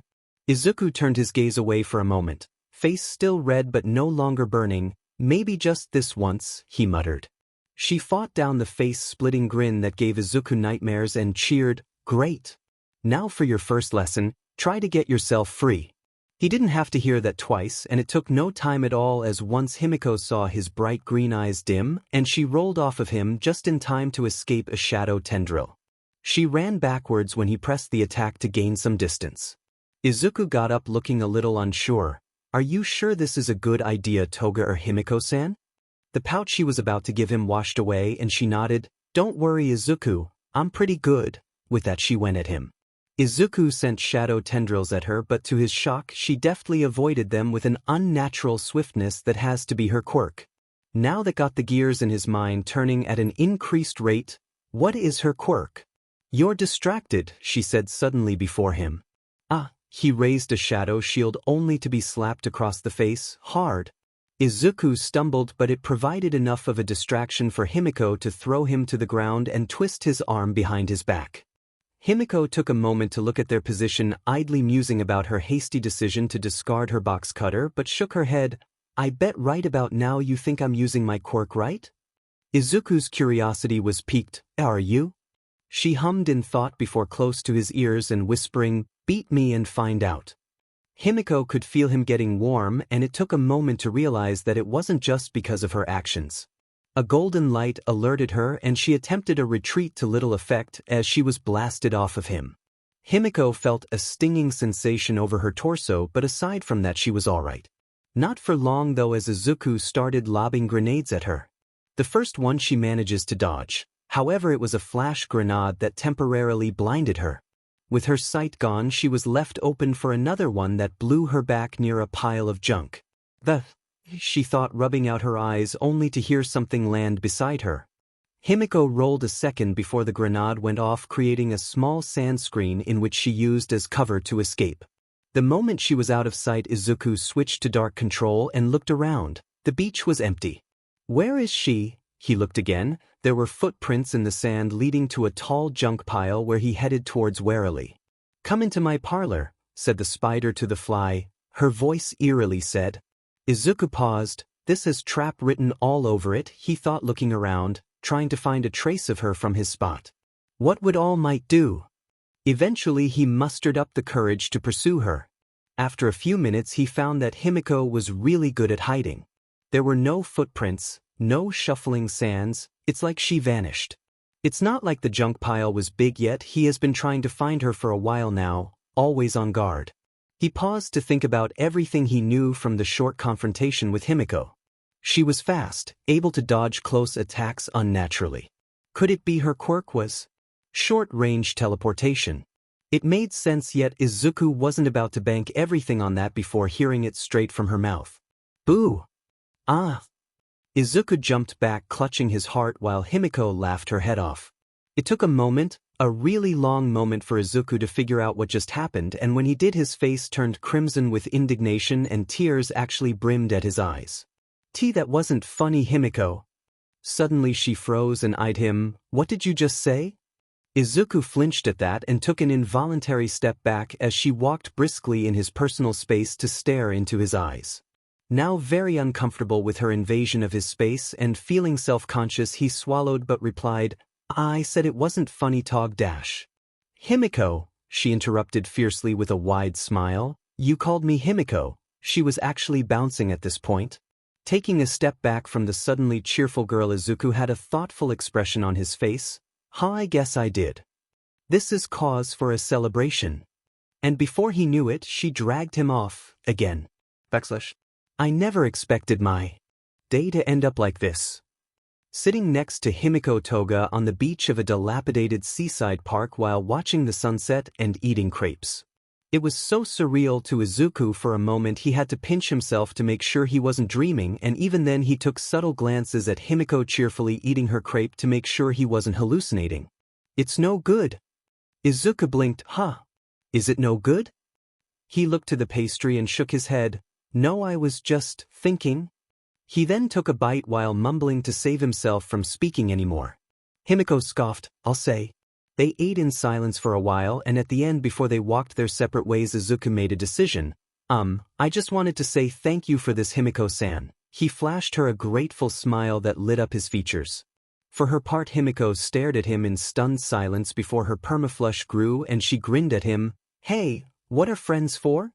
Izuku smiled just a little wider at her. See you tomorrow. With that he ran off. See ya, Izuku. Unlike him, though, she took slow, steady strides, a smile on her face the entire time, for she too had made a decision regarding her precarious relationship with Izuku. Sighing contently, she continued on her way while humming a cheerful tune.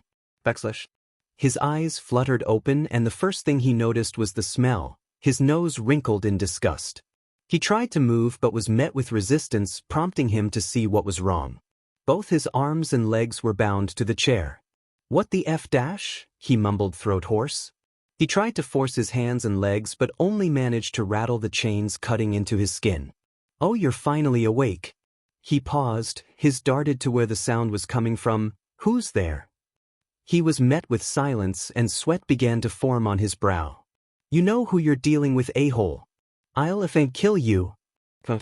He stared down at the butcher's knife that was suddenly brought down on his pinky and screamed. Oh, you shouldn't scream so loudly, Yamaha. It's only a finger. The figure walked around to face him. Why you? He said, the fear now palpable. The figure smiled. Let's get you nice and bloody? And brought down the knife again. A shabby-looking apartment complex with some bars on the windows, walls smeared with some graffiti, stood on an equally shabby-looking street filled with garbage. Men of questionable intent stood on the corner with their features obscured by hoods or hats. The alleyways were filled with garbage, graffiti smeared some of the walls, and there was a noticeable gloom about the place. Despite all this, Himiko Toga was in a good mood. She didn't know exactly when it started happening or even why it did, but she could honestly say she was in as good a mood as she had ever been in a long, long time. The cause of this? As it is with most young preteen girls, it had to do with a boy.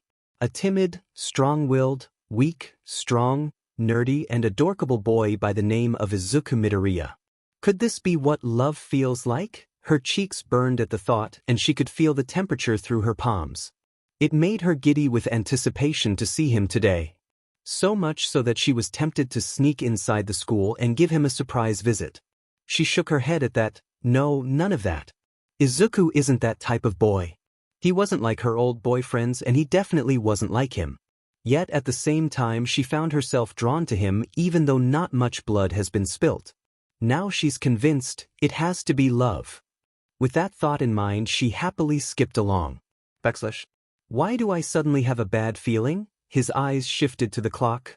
Oh, it's about that time.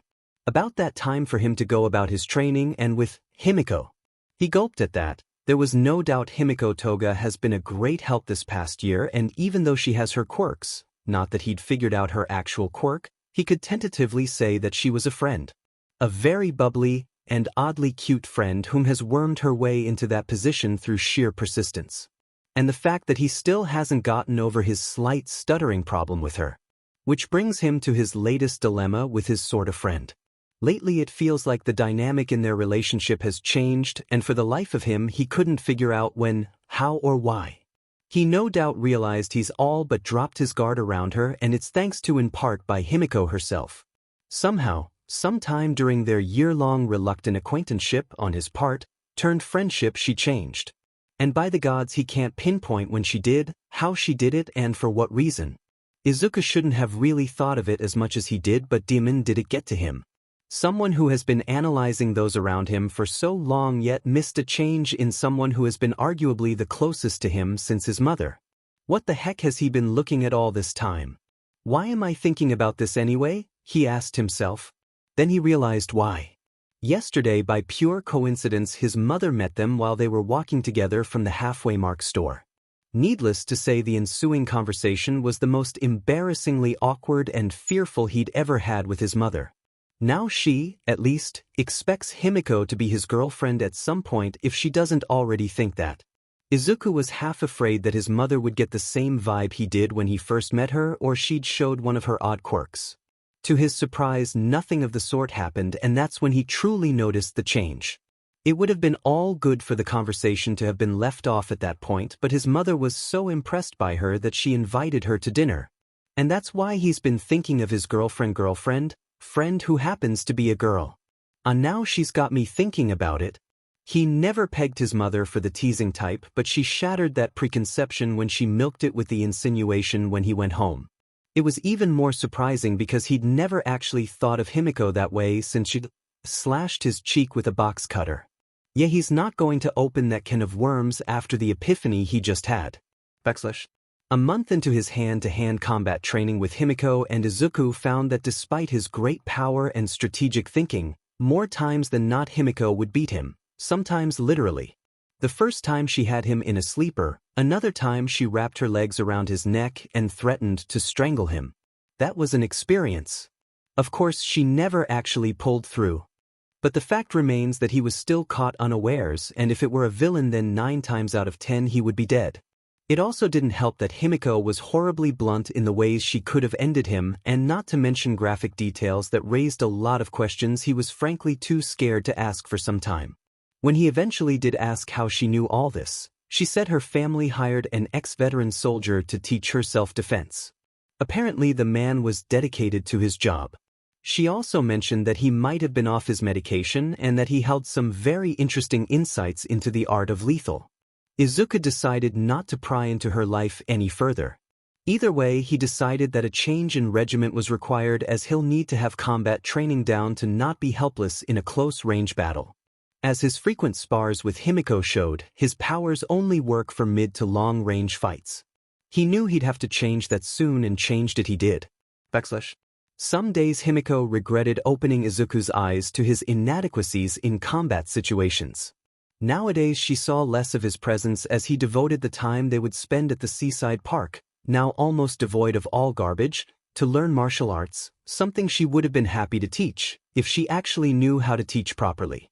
Luckily today was not to be one of those days, as she had a surprise in store for him. She smiled as the door opened. Himiko-san. Hello, Mrs. Midoriya. Her smile was so brittle that the younger girl could see it from a mile away. I'm sorry, is this a bad time? Well, no, I just wasn't expecting you, It's all right, Mrs. Midoriya. A new voice spoke up, and she made way for a tall man in a coat. I already said what I came to say. Thank you, detective. Himiko maintained her expression as the detective gave her a nod, which she returned, and headed to the parked car she saw across the street. Himiko-san, that got her attention. Please come in, the young girl obliged. I'm sorry about that, I wasn't expecting company so soon, the woman frantically spoke. Would you like some tea? Yes, thank you, she said politely. As Inko scrambled for the kitchen, Himiko took the chance to look around the home. It was average size, if not a bit small, but enough to hold mother and son. She'd seen this place before, but always from afar, and now that she was in it, she couldn't help but feel at home. Her gaze then swept to the woman of the house. Despite being of age, she had a pretty face with a slim figure and straight, long, dark green hair, no doubt where Izuku got it, tied into a small ponytail with the rest just reaching above her shoulder. From the way how she was operating right now, Himiko could also tell where Izuku got his worrywart nature from. Himiko took a sip of tea. "It's delicious, thank you, Mrs. Midoriya," she said honestly. The woman managed a smile at the compliment. "You are welcome." Her eyes then drifted to the clock. It wouldn't have seemed like much, except that was the 12th time in 6 minutes she did that, and so Himiko was compelled to ask, "Did I come at a bad time?" "HM? No, heavens no, it's just that." She trailed off. "Did it have something to do with that man?" she guessed. At this, Inko sighed and placed the tea down. "No, rather it was what he had to say." She looked to the clock again. "What did he say?" Inko drummed her fingers against the teacup she held for a moment before speaking. "A few months ago, Izuku was jogging home late one night when he witnessed a girl being assaulted. That's all for today, Izuku," spoke an elderly man with short gray hair and a thick gray mustache, wearing a black shirt with gray pants. Izuku, clad in a training gi, stopped his kata and bowed towards the man. "Thank you, Shursho," he bowed. "I will be seeing you again tomorrow." "Yes." The elderly man chuckled, his mustache quivering at the gesture. Izuku meanwhile went to change out of his gi. Afterwards he said farewell to the deceptively frail-looking elderly man, whom he no doubt knew is a master martial artist of the highest caliber. How was he so sure of this? Because Izuku knew that in his prime the man used to be a hero, and not just any hero, but the hero formerly known as Silver Fang. At a time where quirks were still relatively new to the world, he, along with a handful of individuals, were the first to be given the title of heroes in Japan. At the time, tensions were high between normal people and the superpowered community. With a rise in crime and early villains making a power grab using their quirks, some of them were even bold enough to try taking over countries via a coup. The truth is, Izuku, along with everyone who ever called themselves heroes, or hell, most average quirk users, owe him a debt of gratitude. He was one of the founding members of the Hero Association, along with others such as Atomic Samurai, Tornado of Terror, and Blast. All of them have now faded into obscurity with the rise of so many other quirk users. Izuku didn't like that. Those individuals of the first Hero Association did more than just stop villains. They gave the public, superpowered or not, hope and helped stop the discrimination against the then few quirked individuals. What they stood for, what they fought for, created the foundation for what modern heroes have built on over the decades. For them to just fade into the annals of history like this was a crime in and of itself. Though it's water under the bridge now, he still chastised himself for not recognizing a literal living legend when he walked through the doors of the Dusty Dojo. Though once he did, he promptly fainted, and when recovered asked for a lot of things, including, but not limited to, his autograph, acceptance into his dojo, and a whole lot more. Back then, the few heroes deliberately chose not to wear masks, wearing only sturdy outfits when they fought crime. It was as a way to not only gain the people's trust, but to also distance themselves from vigilantes who took the law into their own hands, often with violent results. And it worked. By God, did it work? There is not a hero alive whom you can't gain information on because of it. Did it provide a risk to the individuals' families? Yes, but there were safeguards put in place that for the most part keep a hero's next of kin safe from a deranged villain willing to use them. That is, if they aren't meant with resistance, as no one is without a quirk. To the matter at hand, he felt life dealt his Shursho, teacher, a bad hand. He is fully aware of the circumstances surrounding Silver Fang's retirement into obscurity, and he understood why he chose to not bring himself any attention. At the same time, Izuku couldn't bear to see the man like this, wasting away in a dilapidated dojo with not a single student to pass on his teachings to. Izuku did want to learn a bit of self-defense to not be caught off guard by an enemy who excels in close-range combat, but he made the decision long ago to become Silver Fang's disciple. become a master of Silver Fang's style that made him, at the time, one of the most formidable fighters in all of Japan and a recognized hero known across the world at one point. Of course, Izuku knew that what he was trying to undertake was a nigh impossible feat to divide his time between studying for school, training his quirk, and learning an entire branch of martial arts was simply put beyond him. He would have to give up something in order to gain it, and unfortunately that would have to be his quirk training. I could always train my quirk in Yui, he said as he opened the door to his home. I'm home, he called out, taking off his shoes. It was about that time a thought came to Izuku. His mind was so busy thinking about his teacher that he didn't bother to think about what was missing from his now routine walk from the dojo. Welcome back, Izuku. How was your time at the dojo? That was not his mother. Robotically his body turned so slowly you could hear the squeaks until it was pointed to the kitchen where his mouth dropped in conjunction with his eyes bulging. Inside the kitchen with his mother was Himiko Toga wearing an apron. This is the type of change he was talking about, for Himiko didn't look like the girl he had met before. She was still wearing that black sailor uniform that is a traditional middle school uniform, but what really caught him off guard was her hair. It was straight, clean, shoulder length and done in a short ponytail. What am I looking at here? He had to question his eyes. Surprise, the girl yelled. Why? I wanted to surprise you. Well, she certainly achieved that much. I'm going to go to my room, he squeaked before running up the stairs. Dinner will be ready in a few minutes, his mother yelled out. Izuku barely heard it as he slammed his room door, locking it for good measure, and began pacing, wondering why Himiko just suddenly decided to go to his house, how she even knew his address, why his mother let her in, and how long they were even together. There was a glass-shattering effect as he realized that his mother and Himiko Toga were together, alone and unsupervised for an undetermined PRD of time. And judging by how his mother teased him about her the last time and how Himiko's personality is in the first place, then the following 2 minutes Izuku spent screaming into his pillow. Later that night, a man wearing a blue sneakers, black jeans and black hoodie, sunglasses and baseball cap walked the streets enjoying the sights. All the while he kept mumbling under his breath when his eyes caught someone. She was a dainty thing in a mini dress and blue jean jacket, a decent rack, wide hips and thick hips. Her skin was smooth, creamy and looked oh so juicy that his teeth grinded together. He had to have her. It took 3 hours for her date to be finished, 3 tedious hours of resisting the urge, 3 days of watching her flesh being spoilt with contact by her date. But in the end it was all worth it when he finally caught her by herself while she was walking home. It was simple enough to catch her unawares and shove her into her apartment. What he wasn't prepared for was her quirk. A sonic scream ripped from her mouth and blasted him into the ceiling, where he landed in a crumpled heap on the ground. She has some fight in her. Good. He liked when they resisted. It made cutting them down more rewarding. She screamed again, but he leapt from his prone position in the air. Her scream was enough to deafen and disorient them at close and mid-range, but she wasn't as powerful as some heroes like, say, Present Mike. Now he was annoying. His teeth extended into spikes that pierced her leg, cutting her sonic scream into a regular one. The first thing he did after landing was to punch her in the throat, causing her choke and grab it.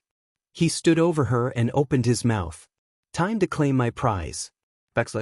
It was not the first time tonight that Izuku wondered if he could make a noose out his clothes and hang himself by jumping off the couch.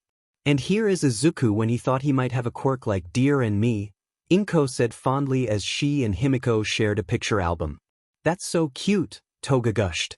Death can't be this busy, he silently thought to himself, looking up to the heavens. As she turned the page to see an older triumphant Izuku with his palm glowing with light, I recognize this. And this is when he finally found out how to activate his quirk at will. It's getting kind of late, Himiko-san, shouldn't you be going home? At this both females' eyes went to the clock and saw that it was close to 9:30. Time sure flies, Himiko whistled as she got up and bowed to the matriarch. Thank you for your hospitality. The move shocked Izuku more than it did his mother, who simply waved her off. Think nothing of it. Well, I better get going. I'll walk you home, Izuku immediately spoke. Himiko gave him a puzzled look before noticing his mother and smiled. Sure. As they walked down the street, Izuku jumped straight to the chase. Why did you come to my house today? I wanted to surprise you. Izuku frowned. Himiko-san. What? I am telling the truth.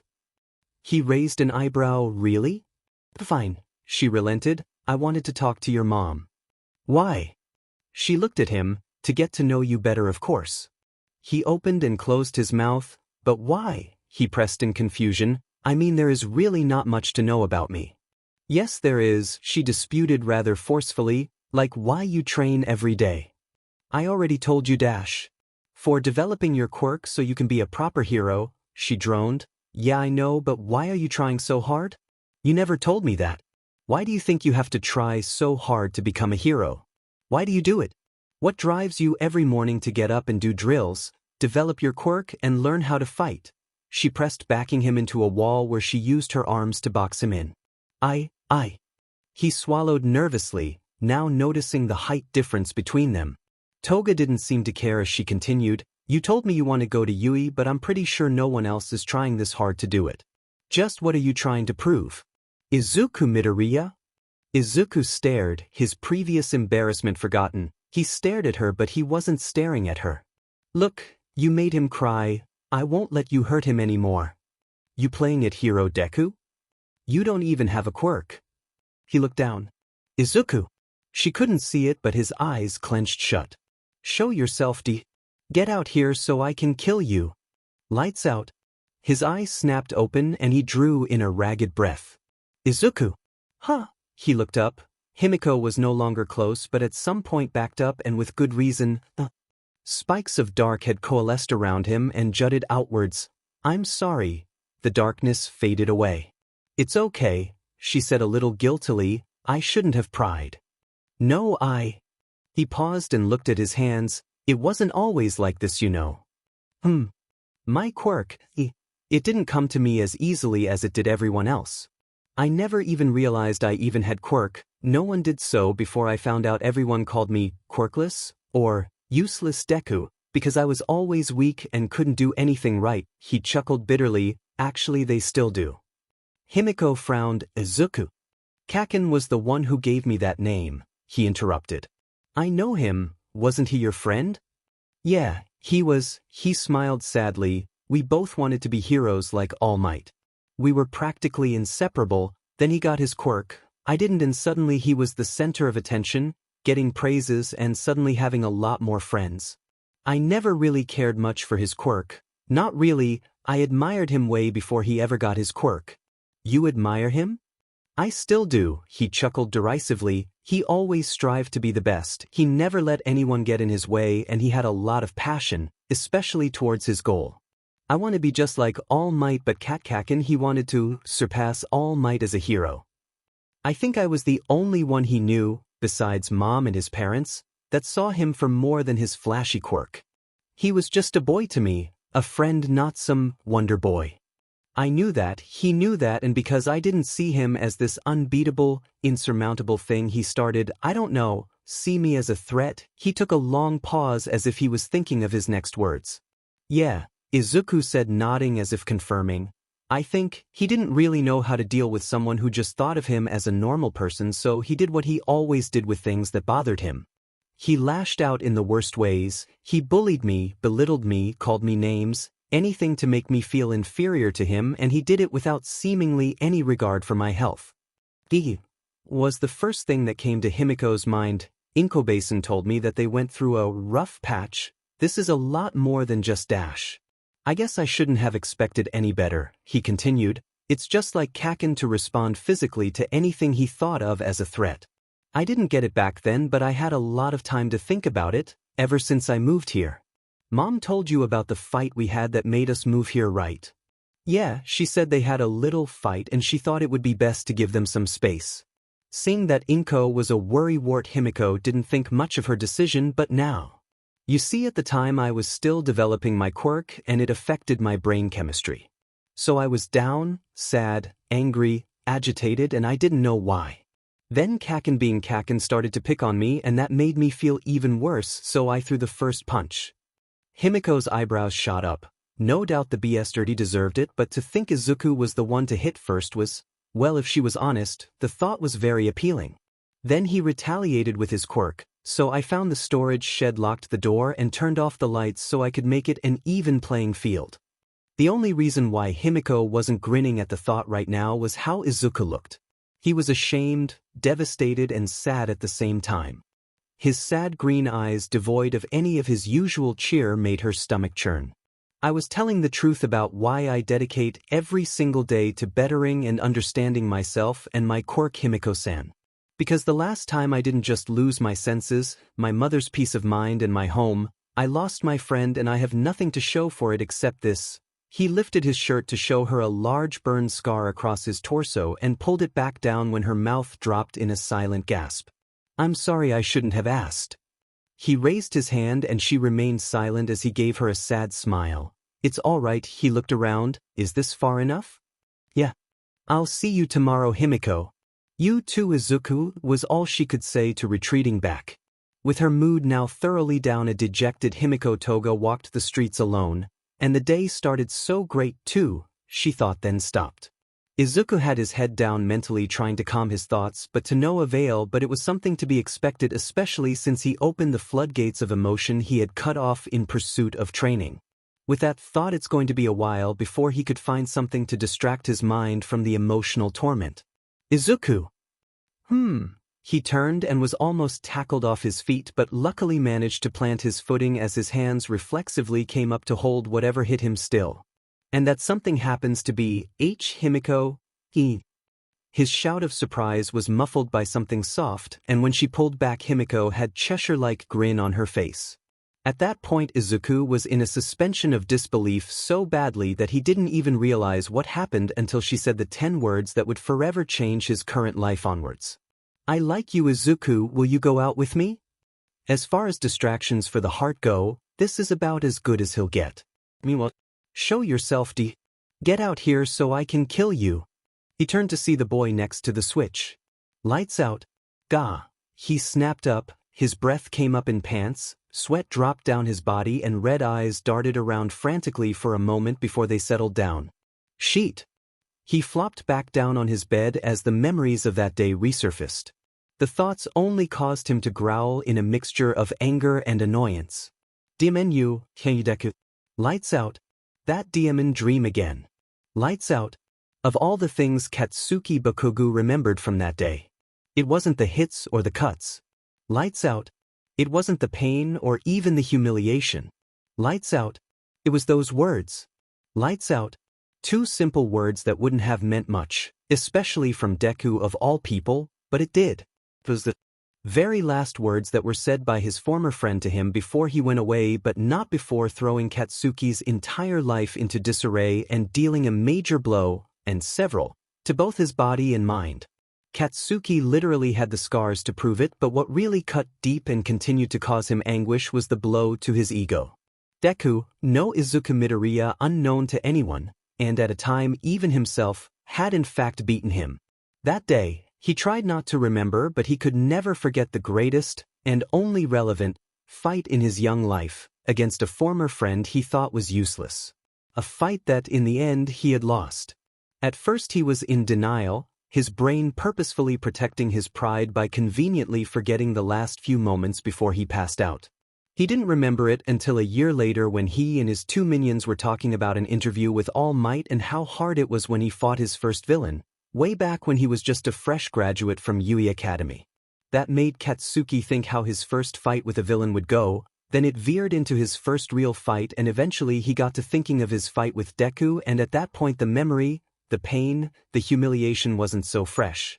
It was buried under more praises from his peers, ridicule of the useless Deku who ran away after getting beaten up, and disappointment from his parents and teachers on how he picked on the poor boy.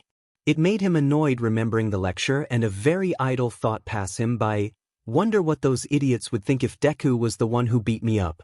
It was a stray thought meant as a joke of a joke, but that was the catalyst for a suppressed memory to be dredged up, and then he remembered. Annoyance turned to disbelief, then denial, and so much cursing, but the memory took root, and it haunted him for the better part of the same week. That's when the nightmares started, all of them involving those 2 accursed words that if used in conjunction would set him off faster than a bomb triggered by a dead man switch. The worst part of it was that the object of his ire wasn't there, so he couldn't very well do anything about it. So he was left to stew in his own defeat at the hands of useless Deku, which he didn't handle well. That week saw him more agitated, angry as hell, and easily provoked than he'd ever been. It was as if he was subconsciously gearing to prove his superiority at every turn. Talk to him a certain way, give him a certain look, make certain movements, anything that could be perceived as challenging his might was met with a swift, brutal and, for the most part, very physical response. And you better believe no one was safe, not his friends, not his followers, not even his teachers, and especially his parents, whom have put up with his attitude, whether through his father's passive behavior or his mother's biting tongue and lack of fear for reprisals. Then he challenged the latter's authority by hitting back. That was, in hindsight, the worst mistake of his life, as Katsuki was reminded why he let his mom get away with hitting him, the same reason why she lets him get away with cursing like a drunken sailor and calling her names. She doesn't step out of line, but he did, and after she was done with him, Katsuki thought less of his loss against Deku, which was close, as he now compared it to his loss against his mother, which went about as well as you think it did. The months following, after his wounds healed, were the moments where Katsuki turned inward. He was still the mean, cocky bastard with an attitude on the outside, but he responded less with others now, especially when they praised him. The words of encouragement, the compliments, all of it was hollow and meaningless to him. Well, he'd received them so much that they did lose meaning a long time ago, but in the face of his loss against Deku they were more akin to pity. Then he did something he'd never done before and started to think, like really think about his goal and about his fight. It didn't take him long to figure that if he wanted to be the best, then he would have to beat Deku. Should those ever be uttered, then he would either be a laughingstock or be congratulated for the funniest joke of the year.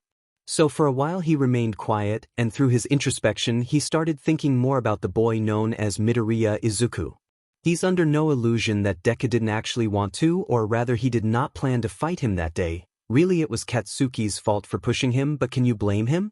Deku never fought back, and once upon a time when he did, he was too pathetic to do much. So how did he manage to win?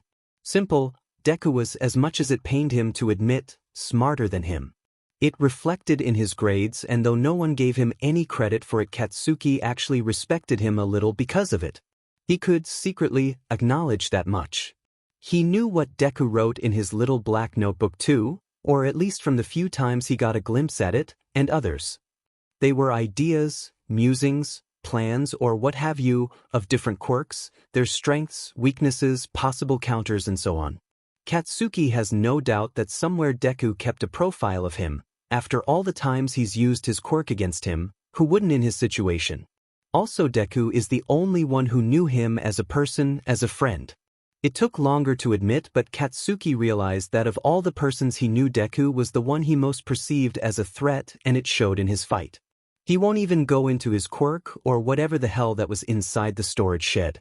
Izuku had him dead to rights, and he suspected that the only reason why the guy passed out too was due to lack of stamina. Deku was just weak like that. So what did he learn from his introspection of the whole ordeal? Deku is a crafty son of a beach, who used his perceived weakness to lure him into a false sense of security, lead him into an obvious trap, and proceeded to concoct a plan which he crudely executed. The worst part of it was that it was on the fly, completely unexpected, and Katsuki fell for it beautifully. Now Deku was gone, having stripped him of his belief as being the best and the chance to rectify it by challenging him again. Of course he could seek him out, but his parents aren't in as much contact with Inko anymore, and even if they were, they wouldn't tell him their address, which leaves Katsuki by himself. Now what was he supposed to do? Katsuki thought of it for a while, now that Deku, the only person who he had, subconsciously, perceived as a threat, was no longer there. He had nothing to challenge him anymore. The indignity of his loss aside, Katsuki felt a sense of emptiness. What should he do now other than sit back and wait? The answer was so simple, and yet it came to him during a conversation with his mother at a time where he was simply lost on what to do with himself. Predictably, his mother was all over his lazy butt, complaining about his lack of productivity. And through her tirade, the only thing that registered was his name. /. What did you just say? Mitsuki cut her tirade short when she got a reaction that was not him yelling as loud as she did. She didn't let it get to her too much though. I said, why can't you be more like Izuku? He shot to his feet. What about Deku? Mitsuki's eyes widened at the fire in his eyes and she smirked. I've been talking to his mother lately. While you're here sitting on your lazy, but he's out exercising very day, even practicing with his quirk. The anger melted into open-mouth shock as his mind raced. He's been at this entire. Arg. The scream caught Mitsuki off guard as did when he bolted through the door. Katsuki. Her yell fell on deaf ears as the only thing he could hear was the sound of his mind and thumping heart as he continued running. He knew not the destination, but he just kept running. He's been training. This entire time Deku has been training. That fucker. That of course he has. When he acknowledged Izuku was the only one to know him as a friend, the same went in reverse. Katsuki had Deku pegged as well, and when he thought about things, it only made sense.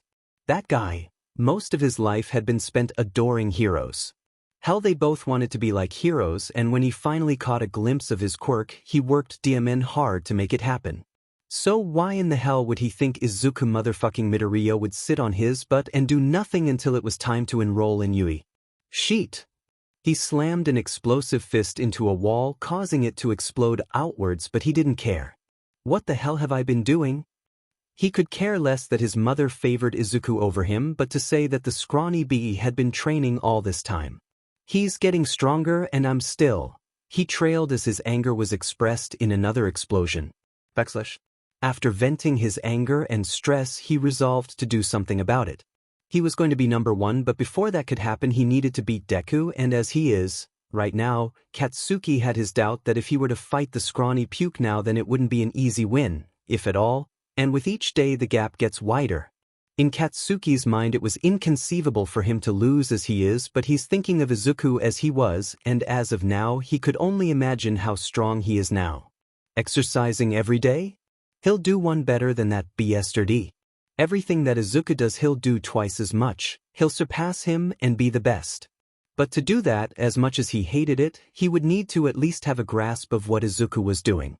As appealing as it sounds to just work till he dropped in hopes that he was doing more than Izuku, thus become stronger than him, Katsuki wasn't stupid. Brash, arrogant, foul-mouthed but not stupid, and overworking himself till he collapsed was just insane. This wasn't an anime. Basic yet extreme strength training won't guarantee godlike strength and invincibility.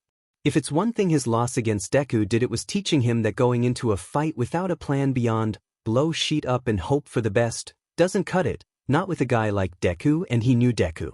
No, he'll have to be crafty about it, and what better way to be crafty than to counter everything Deku has? And the first step is to know how the BSTRD was going about training himself and his quirk and work to create contingencies. The problem was that he'll have to bargain with the devil. What? From her lounging position on the couch and magazine on her chest, Mitsuki gave her son a surprised look.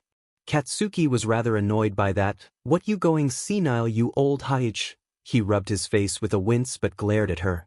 Familiar red eyes glared back. I heard what you said, idiot. She then continued calmer. I just want to know why you want to know what Izuku is up to. None of your business. Well, tough sheet, I ain't telling you nothing until I get an answer, and don't even bother asking your father either. He doesn't care to know what me and my friends are up to. Sheet. She had him and he knew it, but he wasn't about to cave. Forget it. Mitsuki simply shrugged. Sweet yourself. Katsuki decided to wing it in the end. Lots of running, push-ups, sit-ups, and drinking plenty of juice. Days turned into weeks, turned into months, and the entire time he'd hear himself asking the same question. What would Deku do? How would he go about getting this done? If the name of the game is Beat Deku, then it only makes sense that he'd want to know how the guy thought.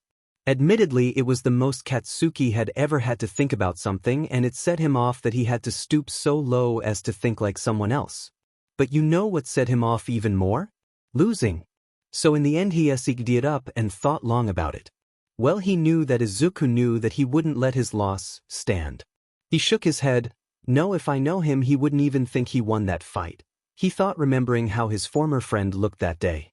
That wasn't the eyes of someone who got into an unplanned fight with Katsuki Bakugo and won by the skin of his teeth.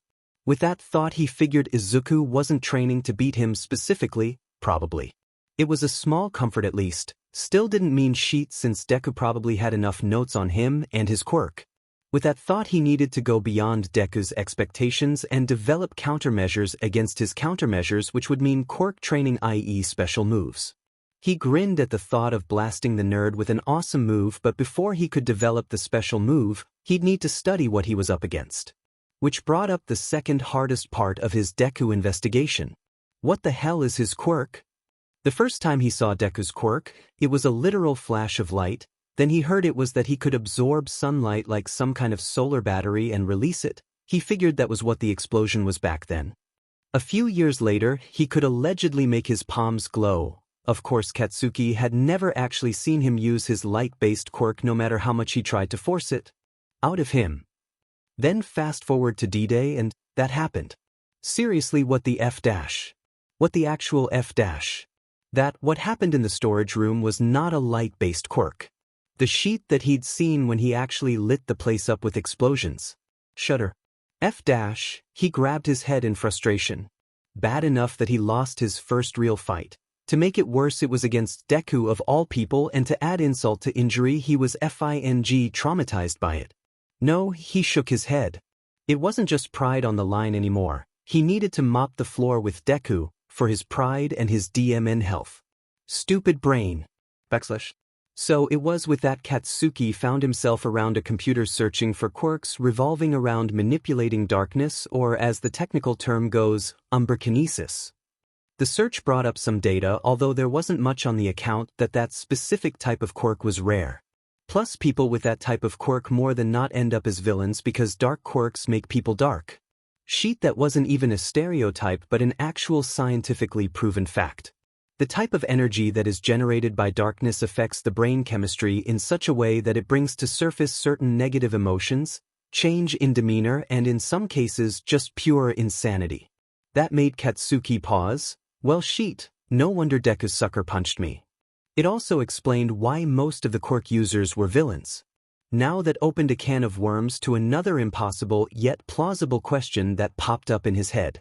Is Deku's quirk going to turn him into a villain? If it was enough to make him do all that, then could it, somewhere down the line, transform that useless BSTRD into a seriously dangerous villain? Right. He had to scoff at, he thought, not even going into how ludicrous it sounded for Deku to be a villain of all things. Katsuki himself couldn't imagine Deku would ever think to be a villain. Just look at Katsuki. With his quirk and attitude, he's as close to being a villain to anyone who would skim his profile. For FS' sake, he already has minions, though he didn't hang around them for long. Back to the point, Deku wouldn't be a villain, at least if he were left to his own devices, dark powers or not.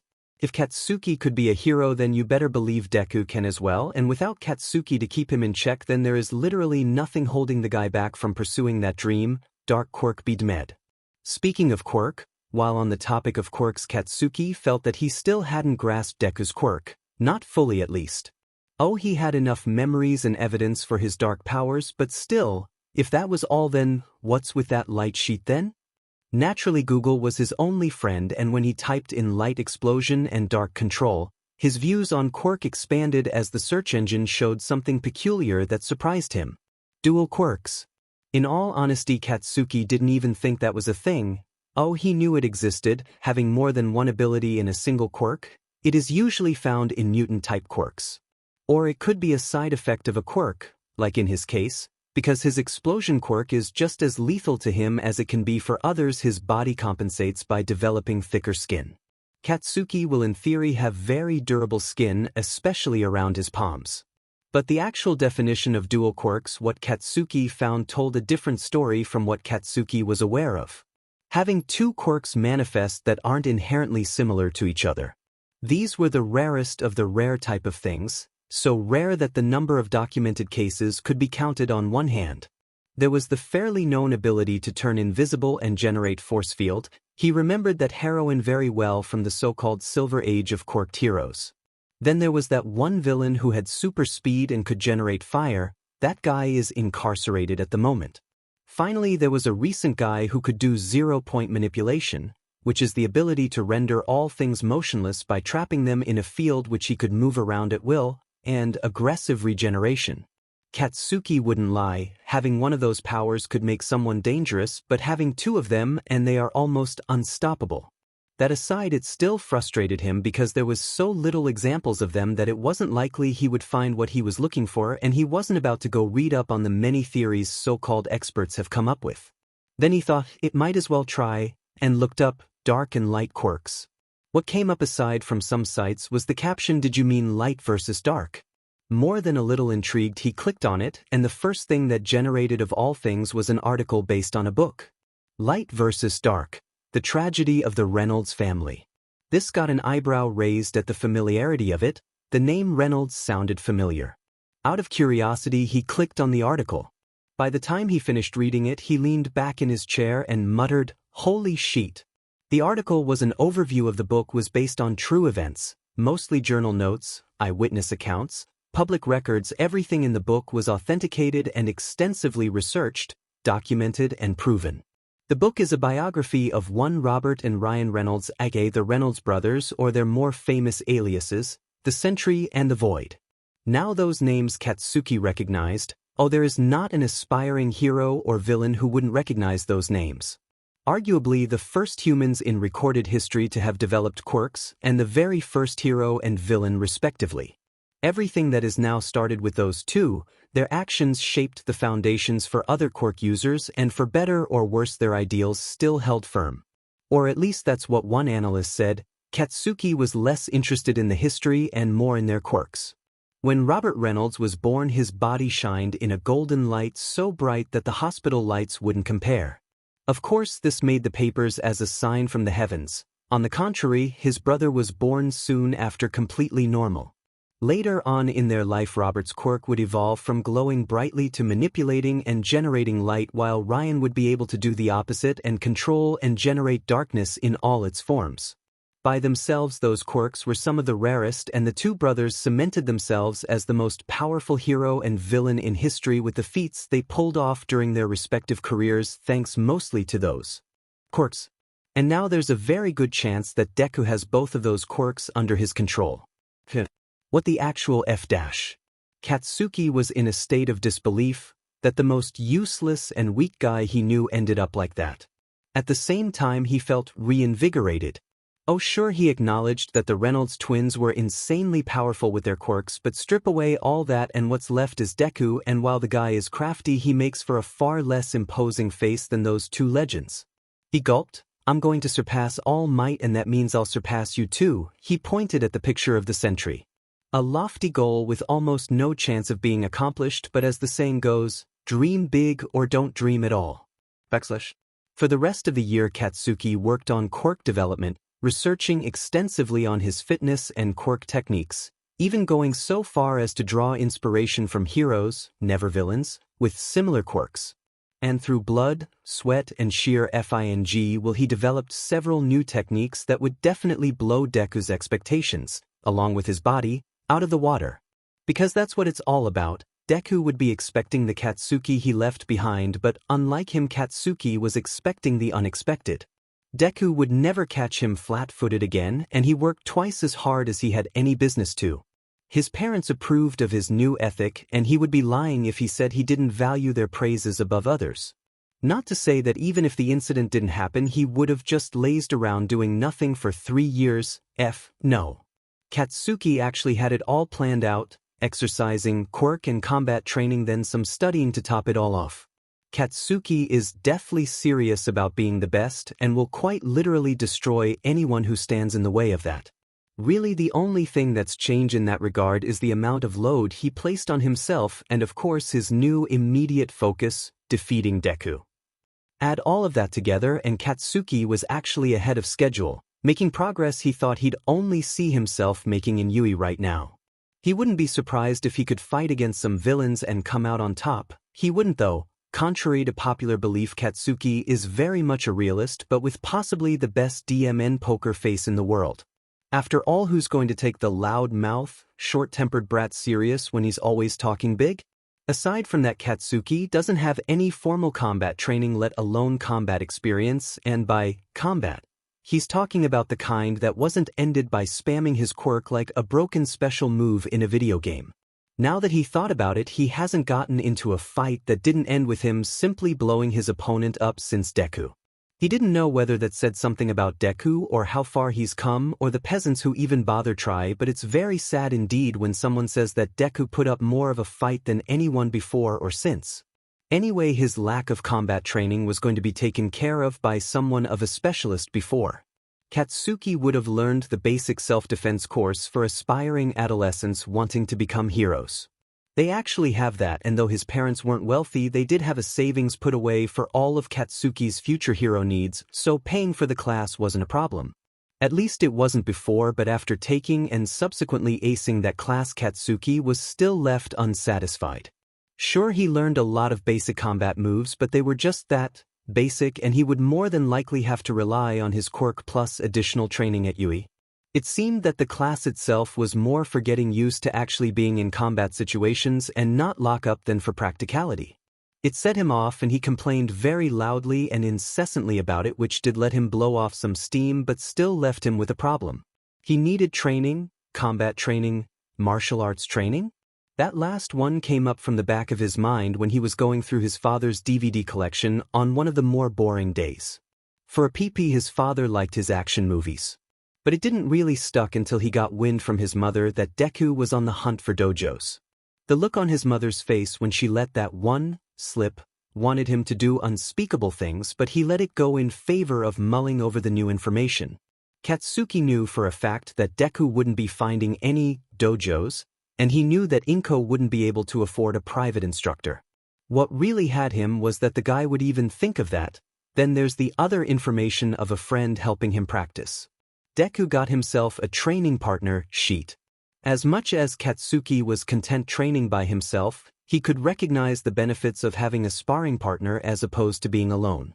Deku is humble and open enough to have included a like-minded person in his training, but not Katsuki. First of all, he didn't acknowledge anyone in his class in the school to be near enough to his level to allow such a thing.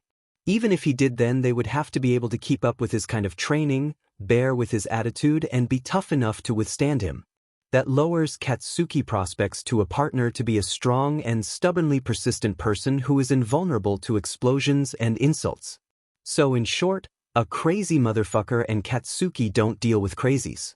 As for the dojo bit, Katsuki knew that after quirks became widespread, such things like martial arts and self-defense became outdated in the face of having superpowers. Only the wealthier ones managed to maintain their standing, but only in the form of private tutoring, where they teach their styles in coalition with someone's quirk. In most cases, a reputable dojo would contract with an organization to teach its members their art. Katsuki knows for a fact that China's hero school did this, not just as a lucrative business, but it's also encouraged by the government in order to preserve a piece of their culture. It's a wonder why China has one of the lowest villain sightings in the world, to the point where their heroes actually migrate. Japan's government tried to do something similar, but by the time it was implemented, most of the dojos had already shut down. That, and the people just weren't interested in the martial arts anymore despite the boon it would give to its heroes. It shouldn't have been that much of a problem, but the downside is that it's more expensive, especially if it's to be done by a private citizen as opposed to sponsored ones. That's what he managed to find out after some research, just to get a better understanding of Deku's prospects. With that said, Katsuki wasn't interested in martial arts per se, and by that he meant like the ones in movies, flips, kicks, throws, chops and all that. As tempting an aesthetic as being like Jackie Chan would be, he's smart enough to know his quirk and fighting style wouldn't mesh with that type of fancy fighting. Oh no, he knew which martial art he should use to best maximize his particular set of skills, and lucky for him this one isn't extinct or specialized. The moment he entered through the door, Katsuki could tell he walked into the right place. Exercising equipment of all types were in a designated area. Mats and lots of punching bags of different types were also present, but at the center of the area was a boxing ring. Katsuki couldn't help it. He grinned at seeing two men duke it out in a no-quirks brawl. Now this is what I'm talking about.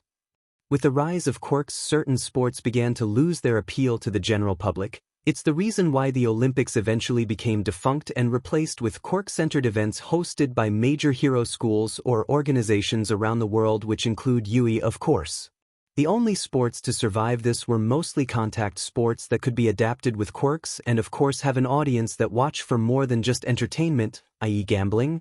Boxing is all of that, and while it isn't as popular as it once was, it has adapted into this modern-day society.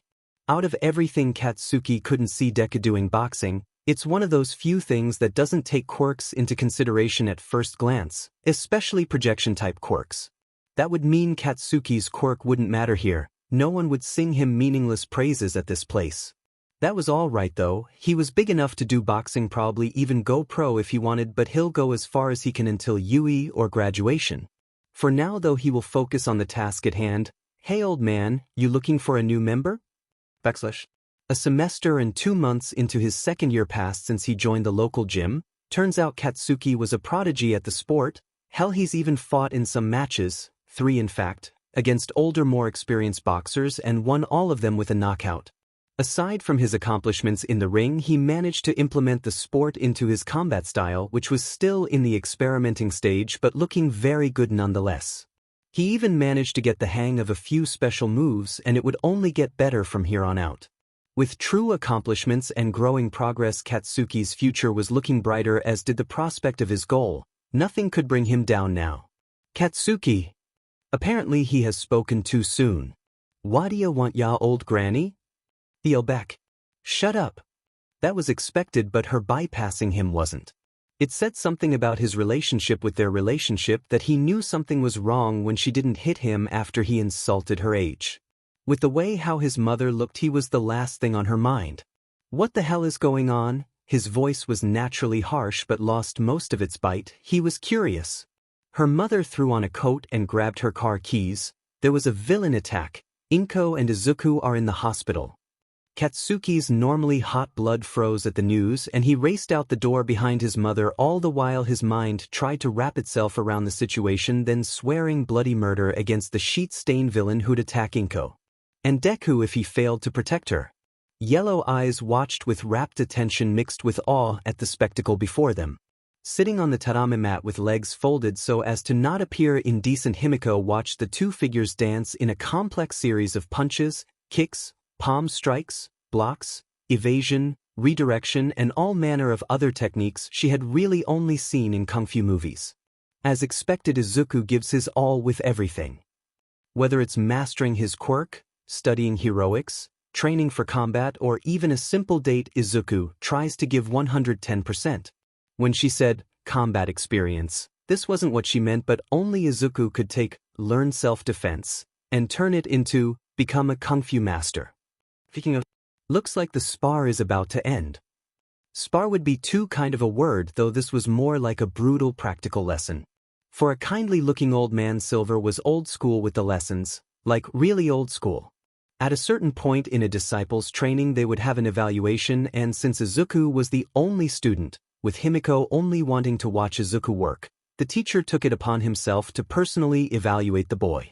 By having a spar that incorporates everything he's learned these past several months and brutally exploiting any flaws or weaknesses while giving harsh, yet helpful, commentary. Nice evasion.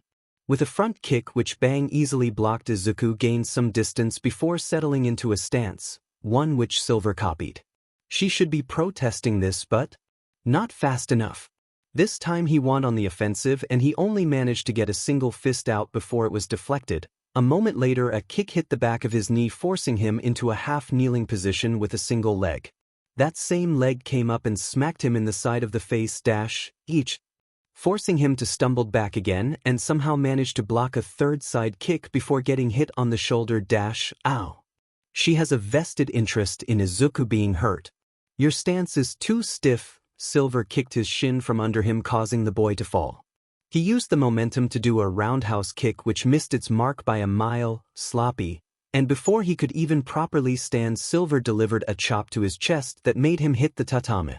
Izuku tried to kip up quickly to catch him unawares but was stomped back down when Silver performed a spinning axe kick to the chest. Oof. Besides her needs. Izuku crawled away but got to his feet when Silver continued on the offensive. He managed to deflect all the well-placed strikes, well done, but failed to avoid the sudden leg sweep that had him falling to the ground. Someone is going to have to nurse Izuku back to health. Said boy rolled away and to his feet but again went on the offensive with noticeable sluggishness. Useless. Silver slapped away his hands and delivered a palm strike to his face. Izuku, who was barely even standing, actually spun from the momentum of the strike, slap, before dropping like a tree that's been cut down. And that's my cue. Izuku, she rushed over to his side with handkerchief in hand and laid his head on her lap, then began wiping away the blood with a concerned expression. Did you have to hit him so hard, old man? She said bitingly. We already know you're better than him, you don't need to remind us.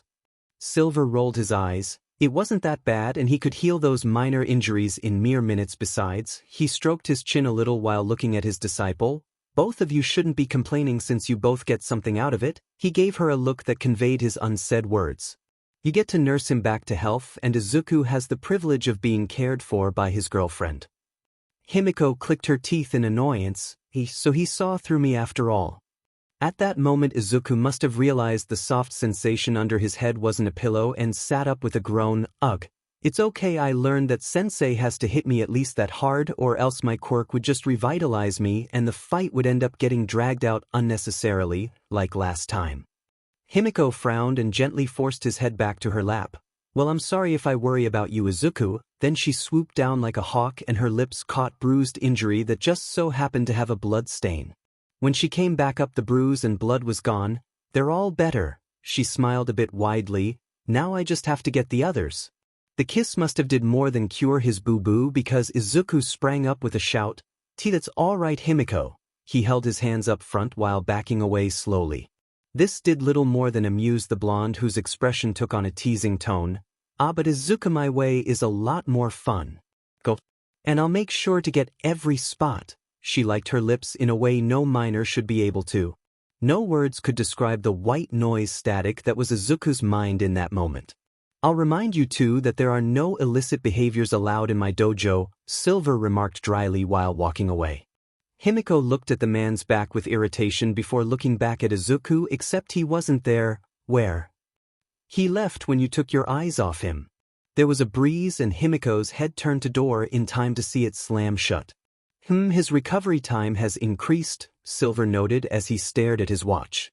Himiko simply giggled into her sleeve and followed after him.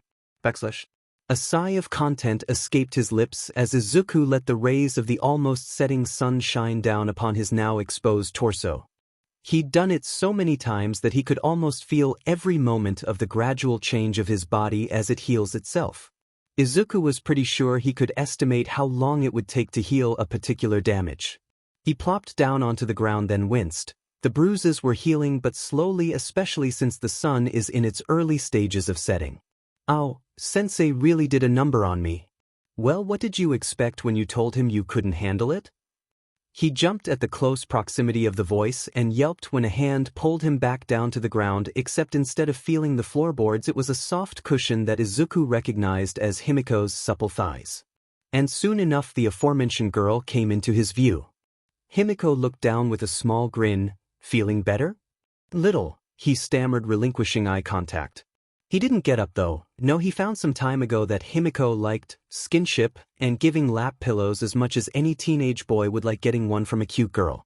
And though it's sort of embarrassing, Izuku couldn't deny he very much liked Himiko's lap pillows. He would have liked it better in private, but that's just the kind of person his girlfriend is.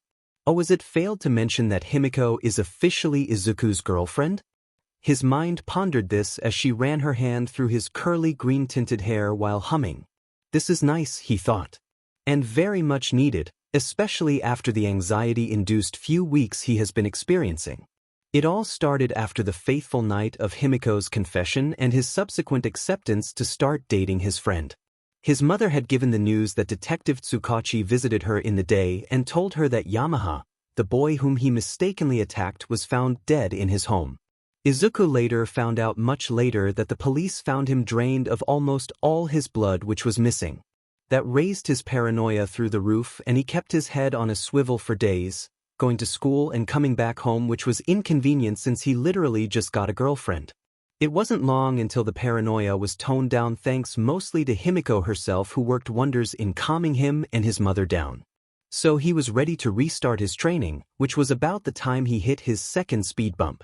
His training ground, which was virtually cleared of all trash, had now become a popular hangout spot for couples. On the bright side, with a girlfriend now, he still had a legitimate reason to hang around the place, not that he bothered anymore. Luckily by that time he had devoted most of his time to training with Silver Fong, so it was more of an inconvenience rather than a setback. However, recently a string of murders have gotten him on edge. Granted, it wasn't anywhere near their neighborhood, but if you ask him, it was too close nonetheless. Especially since his mother has to commute to and from work in that general area. At least there are more heroes patrolling the streets now. What are you worrying about this time? Izuku looked at Himiko's face. A frown adorned it. It's nothing. You're a terrible liar, Izu, she said frankly without a hint of mirth. Now tell me. She lowered her head, her hair falling down in a shower of golden strands. Izuku bit his lip and tried to turn away, but she gently nudged his head back to look at her. He would avert his eyes, but that became harder to do with how progressively close she got to take up most of his vision. By the time he finally caved, their noses were touching. His eyes closed in bliss, yet the nagging feeling of worry still plagued the dark recess of mind. Goodbye, Midoriya-sen. The single mother responded in kind towards her co-worker. Having finished for the day, she headed out and made her way to the bus stop. It had been a miracle she managed to find a well enough paying job after she moved from her old neighborhood. She had only managed to break even with the money she gained from selling her old house to buying another. Luckily, it hadn't taken that long, and she was able to receive her first paycheck in conjunction to when she had to pay utilities. It just seems like her luck has gotten better ever since she moved. After the horrible incident with her son and Katsuki, she had been racked with guilt. She always suspected her son was being bullied. At one point she was convinced of it, but she has a perpetual weakness to her son. She would put her faith in him that he would confide to her his problems. He did not. She felt guilt at not only finding out too late but also hurt that Izuku had not told her of this so she could do something about it sooner. Later she would learn he didn't want to make her worry. Inko was shocked. Worry? Worry? Inko knew she was a worrywart, but that was just ridiculous, and at the same time it was sad. Sad in how her 9-year-old son perceived her to be so weak that she couldn't handle a bit of worry. The fact that he would perceive her to be a worry-filled dependent person instead of a strong adult role model made her equal parts sad and upset. A parent was supposed to protect her child from the dangers of the world, not the other way around. It was all her fault though. She was always like this. She let the pressure of the outside world get to her. She couldn't hide it from her son, never thought to really. Why would she ever hide her feelings? She was his mother, a responsible, independent woman raising him by herself. That had to count for something, right? No, it does not to Izuku, and not so soon. He wasn't old enough to understand the concept of everyday sacrifice. The most he could tell you about self-sacrifice is the sacrifice a hero makes every day in saving the life of civilians. But not the sacrifices a modern single mother makes in raising her child. She could not blame him for his ignorance. He was still a child despite his keen intellect. She hated it. Not the thought process of her son. She could never hate him, but of her own weakness, perceived and actual. Inko was aware of her shortcomings. She was not a strong woman, not physically or mentally, but she could at least try to persevere, if not for herself then for her son. Heavens knows she had been through much in her life, an abusive household, a husband who abandoned her at her time of need. But everything was worth it whenever she looked on her child's face. Izuku had also been through much despite his age, and for now he has become stronger for it, and Inko in turn has become from that. The enthusiasm Izuku exudes on an almost daily basis in the Midoriya household is infectious. She has never seen Izuku smile so genuinely this frequently, and for once it wasn't about another hero. No, the rant-like speeches he gave around dinner time about discoveries in a new quirk was all him. His accomplishments, his discoveries, how he could apply them was all him. Inko had never been so proud. Izuku was a shoe-in for Yui because if the school was raising heroes and heroes inspire the public, then Izuku was already one step ahead of his peers. That's right, Inko wasn't afraid to admit it if asked. Her son, her little boy, was her inspiration. He inspired her to better herself in a way that she didn't think was possible for a 14-year-old. Inko was now more confident in herself, enough that she was able to swallow her self-consciousness of the past and join Izuku in his morning exercises. She could tell he held back for her, which would have been a blow to her pride, except she was too busy being in awe that Izuku could do this amount of rigorous training every day without fail. The thought pushed her to new grounds, which gave her a sense of accomplishment that in turn boosted her confidence. It had been a month since she started Izuku's training, which also extended to a change in diet, and things had been looking up for her ever since. She'd even noticed a few of her male coworkers giving her looks now, which was flattering, but she wasn't ready to start dating again, not yet. Maybe in a few years when Izuku becomes a pro hero she might consider. In her musings she had arrived at home, and as always she was the first. Izuku operated like clockwork, and with the recent murders he had taken to arrive before sunset as per her instructions. She would expect her and Himiko back any minute now, yet another blessing to have been bestowed on the Midoriya family. Izuku had a girlfriend. It was something she dreamed of happening, but being the type of person he was, she hadn't bothered to hold her breath. Then she met Himiko Toga. She was a strange one, not in a bad way, more quirky than anything. Inko could tell the girl had an infatuation with her son. The way how she would smile wider when talking about him was almost like she was swooning when she mentioned how hard he worked. Then the very next day they were a couple. Now that came out of nowhere. She had expected them to take it slow, but she had come to realize that Himiko was the type of girl to take what she wants. She liked her son, then she confessed to him, and there was no way Izuku could reject her, and they have been together ever since. It was nice having someone else looking out for her son and even helping around the house. At least this time she could see that the girl had only good intentions and wasn't secretly doing anything nefarious behind her back. Izuku was a different kind of nervous whenever talks about their time together came up in conversation. A young love. By the time she entered the house the sun had already set. Izuku and Himiko would be home any minute now, so she went upstairs to her room to take a bath. Even though it was routine for her at this point, she paused to look around. Something felt off. It wasn't something she could visibly identify, but there was something wrong here. The feeling increased the further inside she got, to the point where her heart beat faster. Inko was nervous. She'd had moments like this before, particularly when she was alone.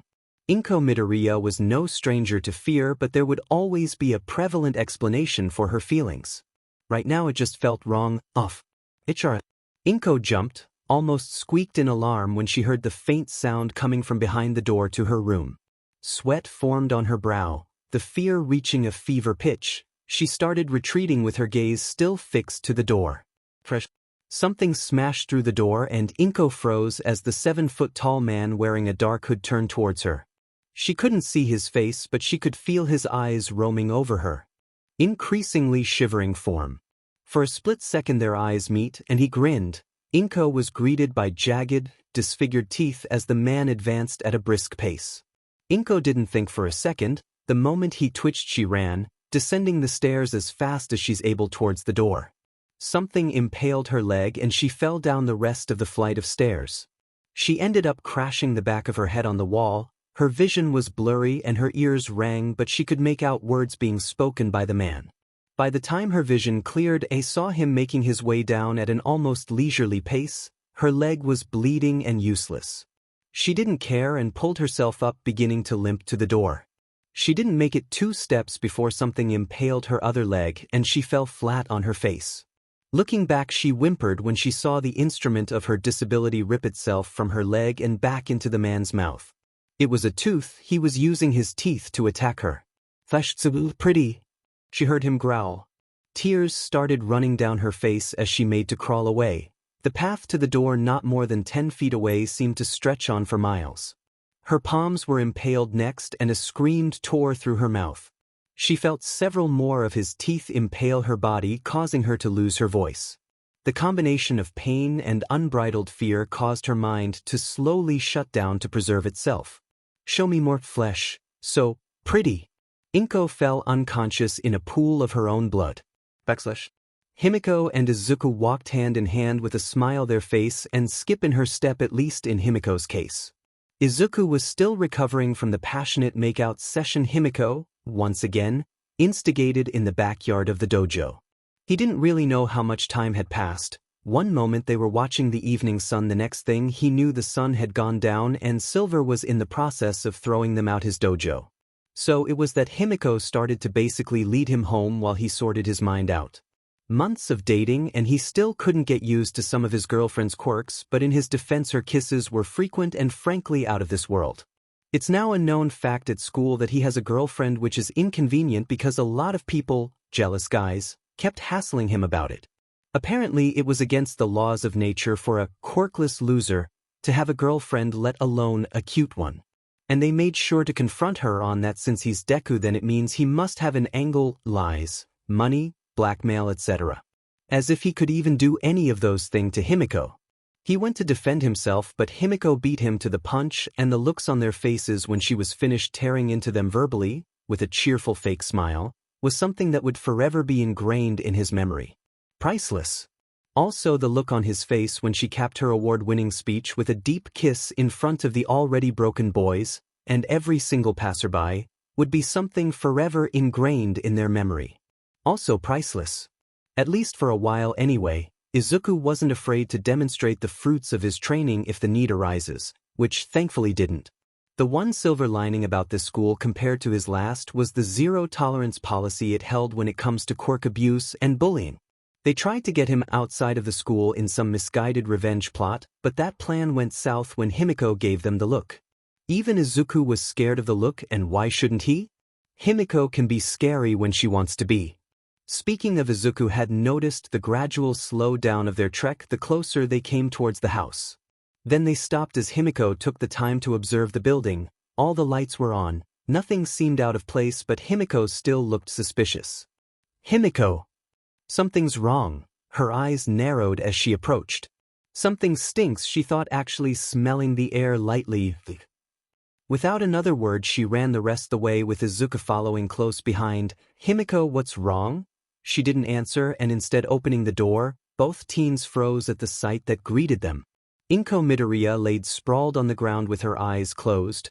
A hooded man in dark clothes hovered over her, his long, jagged, disfigured teeth were covered in blood.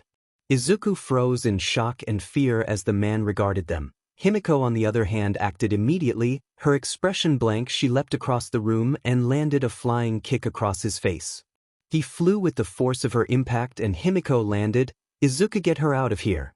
She shouted, reaching for her thighs only to curse as her box cutter was not there. It hasn't been for weeks now. Her eyes drifted to the kitchen where she knew the cutlery was located before cartwheeling away from a string of teeth that seemed to follow her. Don't get in my way, I want to see her innards, the man shouted. Himiko ignored his crazed outburst and made her to the kitchen, only to be barred by several rows of teeth that sprouted jagged spikes in her direction. Himiko back flipped away, though she got nicked on her arm and chest. The wounds were superficial though, so she paid them no mind as she now had another problem. The man isn't as stupid as she thought. Damn it, I'm no good without a weapon, she cursed, leaping back only to hit a wall. With trepidation she realized the man had her covered on all sides. A bead of sweat rolled down her face as she saw the crazed look of manic glee and hunger in the man's eyes. Let me see your insides, he drooled, and the teeth surrounding her speared forward. Not a moment later they were all smashed apart by a giant black tentacle that swept the room and coiled around the man. Himiko's shocked gaze instantly turned towards Izuku and she gasped. The very air around him was warping, twisting in black like a stain on white. His eyes were a dulled black-green. Izuku! Himiko felt a shiver go down her spine when their eyes met. Then he looked down at the motionless Inko before uttering two words that had her suppress another shudder. Take her! Then all hell broke loose. The lights were the first to go, the bulbs within the vicinity spontaneously exploding in a shower of glass and sparks. The second thing to happen was for the man to retaliate or try to anyway. Izuku pulled him close and with a giant fist made of shadow punched him through the room. Izuku followed after him deeper in the house in a concentrated swirl of darkness that seemed to swallow the lights as he glided towards the minute. Himiko didn't think twice. She went to Inko's side, ignoring the sounds of battle, to check on the woman's injuries. Sheet, he severed an artery in her leg. That seemed to be the source of most of the blood on the floor, but it wasn't the only one. There was a large cut on her back near her spine that looked to have been carved out. "I want to see her innards." The words echoed in her mind and she scowled. That thief. She wanted to kill him. She wanted to stab him with a butcher knife so many times, not even for the blood, just to see the light leave his eyes. There was a louder crash and Himiko left Inko for a moment to see that both Izuku and the maniac were gone. She could faintly hear sounds of conflict outside. Taking a deep breath, Himiko forced herself not to pursue. Izuku can take care of himself. She went for the phone but hesitated upon picking it up. Himiko had an abhorrence for police, but a quick glance to the dying woman on the floor made her change her mind. Meanwhile, Izuku felt like a third wheel inside his own body. The moment he saw his mother face down in a puddle of blood, something in him snapped. It all went downhill from there. His mind became semi-lucid, darkness creeped at the edge of his vision, yet his body moved of its own volition. The sensation was jarring. Izuku had control, yet he didn't feel in control of himself. It was like he was playing a video game character of himself. The only thing he could do was guide his body into doing certain actions and hope it gets carried out. They do in a way, but it's usually hit and miss and not in the way he had hoped. The only thing that does seem to register as the prime objective and side objective for him in this game called life were the following: defeat the villain, avoid the light, and dark. Izuku seemed to carry out these objectives with brutal efficiency. That's the thing about not being fully in control. Izuku wasn't nearly as good as he could be in this situation since his brain's orders seemed to pass through a muddled filter. All the training he did with Silver was rendered moot, his brilliant mind had been muted and any plans he might have had were effectively thrown out the window. On the other hand, the man, though obviously insane, was a good fighter.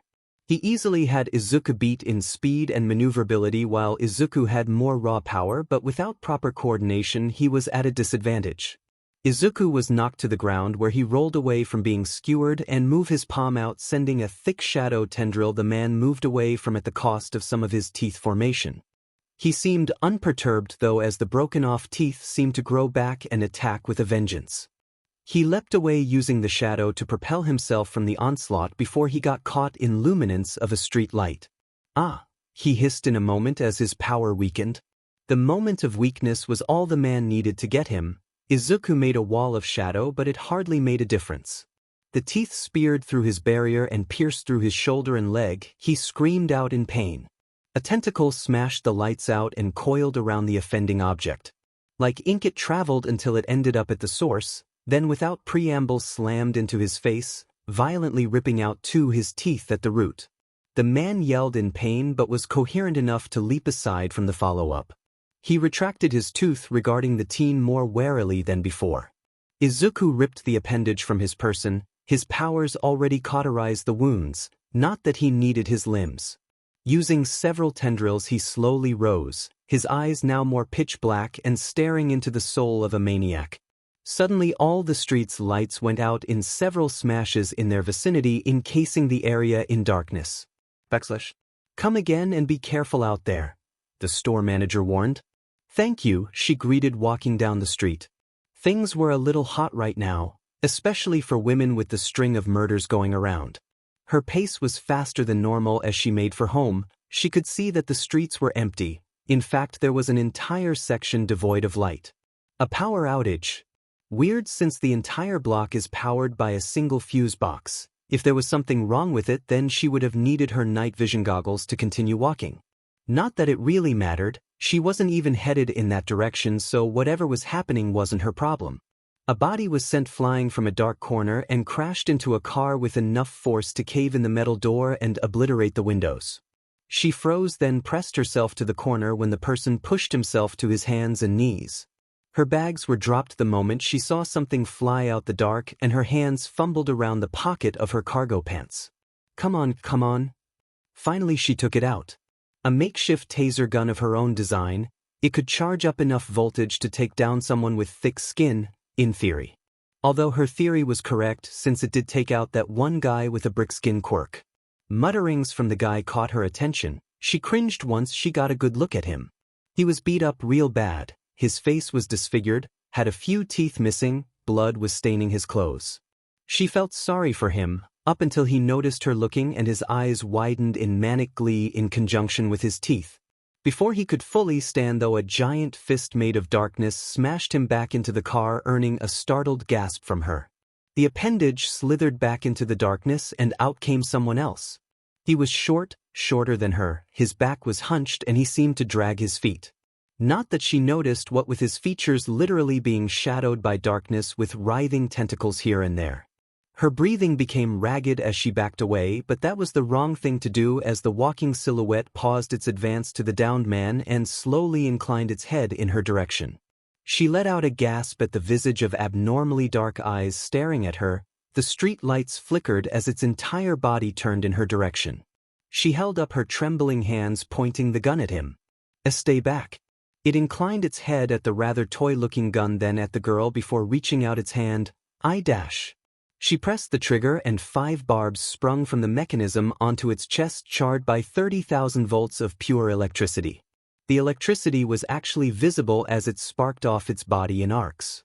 Through the light show and agonizing screams that made her cringe, she could see the shadow peel off of him like smoke off a fire. By the time it was finished, the now revealed young boy with unruly black-green hair was blasted back by the force, where his body crashed to the ground in a boneless, smoking heap. She stayed at that position for a while, trying to get her trembling under control, when she heard a groan. With a click, she discharged 5 pairs of quadruple A batteries. Hissing as the smoking material hit the ground, she had to knock one out of the cartridge as it basically melted inside, all the while she kept the boy's prone body in sight. She loaded up the makeshift ammunitions. Fumbling a little with the last, she clicked the cartridge into place and held it up towards the boy, who had now began to move. He slowly began to shift his slightly twitching body. She could hear sirens coming from the distance and getting louder. Despite herself, she couldn't help but smile at the situation she stumbled upon. She could practically see the headlines now. She wasn't stupid, a string of murders happening, and she just so happens to stumble upon an attempted murder. This had headlines written all over it, and with the publicity she could. Her monologue paused as the other guy woke up. She completely forgot about him. "Hey guy, are you okay?" she questioned, still keeping her eyes on Shadow Man. He didn't answer. His breathing was ragged, but she could have sworn she heard him mumble under his breath. She still didn't pay him any mind, mostly because the boy was finally on his hands and knees, breathing hard. He looked up with bleary eyes, clearly not all there, and she paused. Why does this guy look so familiar to her? After a few moments she realized, no way. Midoriya-san. The name seemed to jolt him into awareness as he looked to her, but just as quickly his eyes darted to the side and widened in panic. Look out. She spun around, aiming her supercharged taser, but didn't get a chance to fire as something impaled through the gun, forcing her to let go and drop back on her butt and scramble away. Looming over her was the previously thought victim, his mouth filled with deadly lengthened jagged teeth that seemed ready to stab her. He tilted his head to consider her before rows of teeth converged like a released arrow. She saw it coming in slow motion, her vision zoomed in to the point where she could make out the gross, finer details. Then she was tackled to the side, narrowly missing death but obscuring her vision as she landed on her chest. There was a grunt and a bright light, followed by an explosion and shout. She was literally shaken from her terror-induced stupor as her vision returned to normal. Midoriya had a fiercely determined look, yet at the same time she could see his fear. It's going to be all right, I'm here." He was acting brave, trying to be a hero, but he wasn't a pro. He was just a kid like her with no training, and if the rumors were true, then he was worse off than she was. His hands lit up with 2 glowing orbs of light that he threw at the incoming rows of teeth. "Run away, I will hold him off." She scrambled back but didn't immediately leave. "You sure about that? No offense, but you just took 30,000 volts to the chest." He glanced at her. "Oops." He rubbed his chest with a grimace. "So that's what that was," he mumbled. "Sorry." "It's okay." He cut himself off when he attacked again, forcing Izuku to whip out a shadow tendril to scoop her up and another to yank them away via street light. "What kind of quirk is this?" She saw him throw ball of light, and now he's whipping out dark tendrils. "No way." 30,000 volts? How am I still alive? That is by far the most his durability had been tested, which was a shock, no pun intended.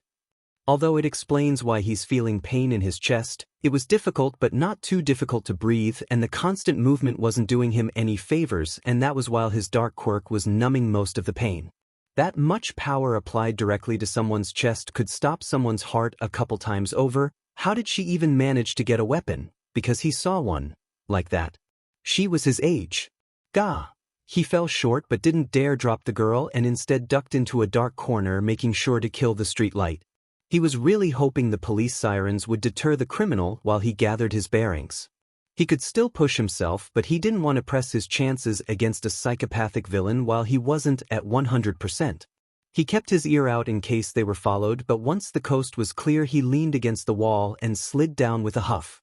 He really felt like taking a nap right now. He yelped when someone grabbed his shoulder but calmed once he came face to face with the girl he had saved.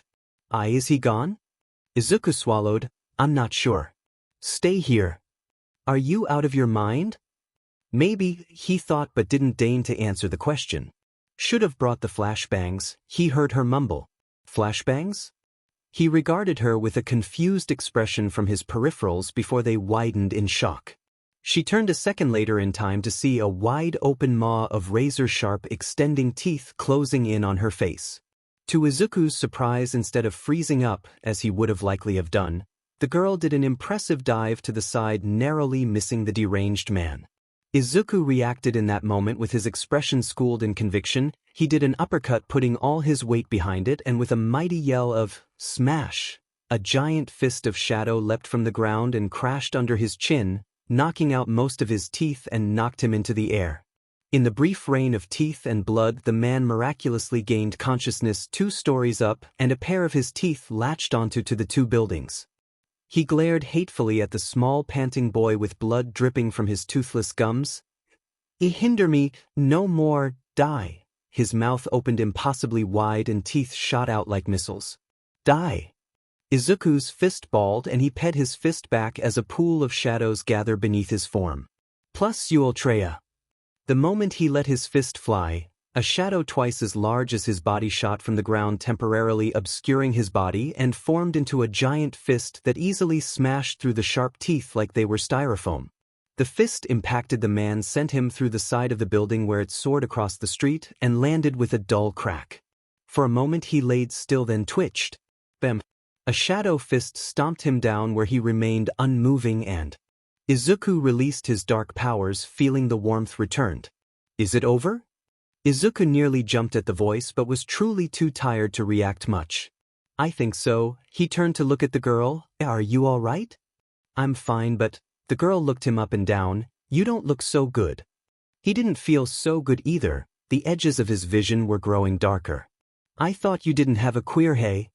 The remark sounded sarcastic, but at that point Izuku was too far gone and he fainted. Katsuki's fingers drummed against his leg. He was anxious and just a bit scared. He hated that fact. Fear wasn't something Katsuki was accustomed to.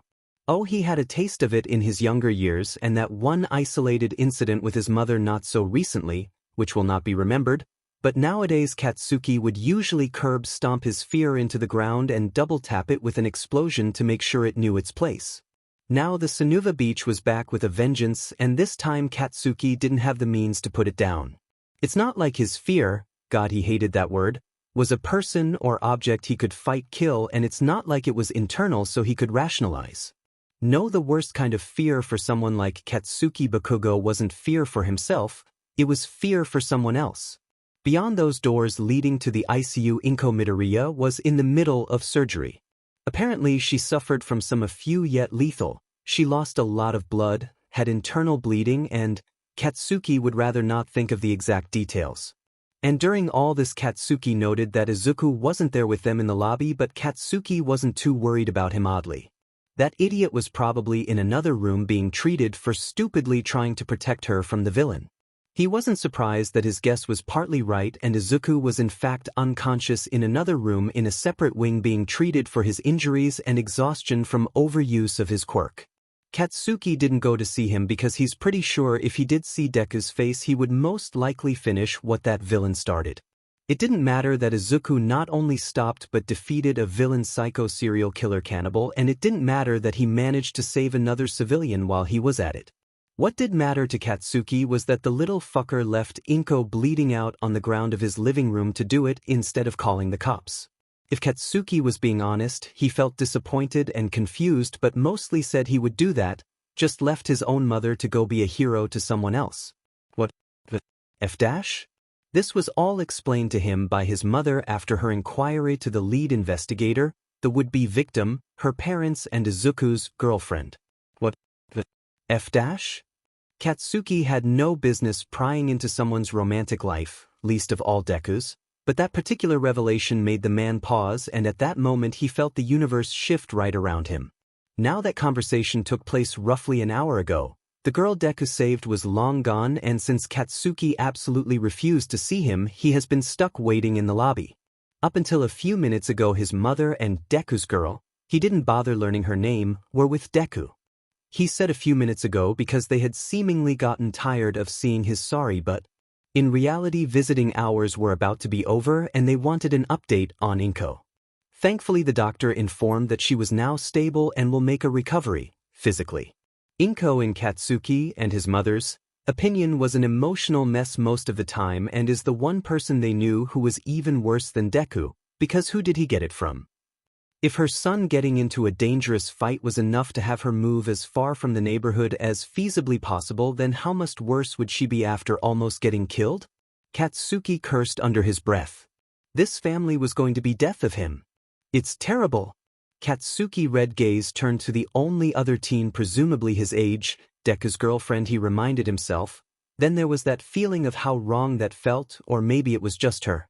Looking at the girl now, tall, blonde and fairly pretty with worry in her yellow slit-like eyes, Katsuki was genuinely surprised that this was that idiot's choice for a girlfriend. If one were to ask him on a very, very, very good day who he thought someone like Deku would end up with, then Katsuki would probably answer, he'd go for someone like his mom or someone like my mom. No, he does not have a complex with mothers or mother types. It was simple psychology from what he has observed from types like Deku. The only female he was remotely comfortable with was Inko, so it was reasonable to say he would seek out a meek girl who fusses over everything like her. Or if he was a glutton for punishment, or secretly a hemsesu, like his father, then he would attract someone like his own mother, someone who wouldn't put up with his crap and straighten him out, though that could be 50 for some inexplicable reason. In spite of his mother's attitude, his father somehow had her wrapped around his finger despite being a complete pee-pee. He would never understand girls, and at this point he didn't care to anymore. Speaking of girls, she had been staring at him for a while now and it was starting to piss him off. What are you looking at? He snapped. He gave her credit for not flinching like most would. Instead she gave him an appraising look before she spoke. Izuku was right about you. The F is that supposed to mean? He demanded. She answered nonchalantly, oh nothing. She looked to the sky in a whimsical manner. I should go now, places to be, someone to see. With that she took on a leisurely stroll, humming a tune while her hands flexed behind her back. Katsuki felt a tingle go down his spine at her last word as she departed. She wasn't normal, not like a regular girl should. At least he's sure regular girls don't react the way she did towards him. Somehow Izuku had detracted from his expectations yet again. It was an insignificant thing, but this girl was anything but. There was something decidedly off about the girl who claims to be Deku's girlfriend. If that is even true. Hey! She paused and looked over her shoulder curiously. Just who the hell are you anyway? He wasn't expecting her to smile at him. I'm Izuku's girlfriend, of course, she answered as if she was talking to a child. I want a name, damn it, he snapped, getting more and more sad at not being taken seriously, at being underestimated, at. Himiko Toga, she answered easily though. With finality, as if she expected, at least to Katsuki, that he would acknowledge her. He didn't. Katsuki spat at the side and turned his back to her, obviously finished with the conversation, though she wasn't apparently. Bye-bye. Katsuki almost rolled his eyes at the childishness in her voice. Kakin. Katsuki froze in place.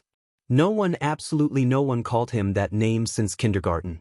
The childish nickname had been lost to the ages, and frankly it felt insulting to be called such. He hadn't been a kid for a long time.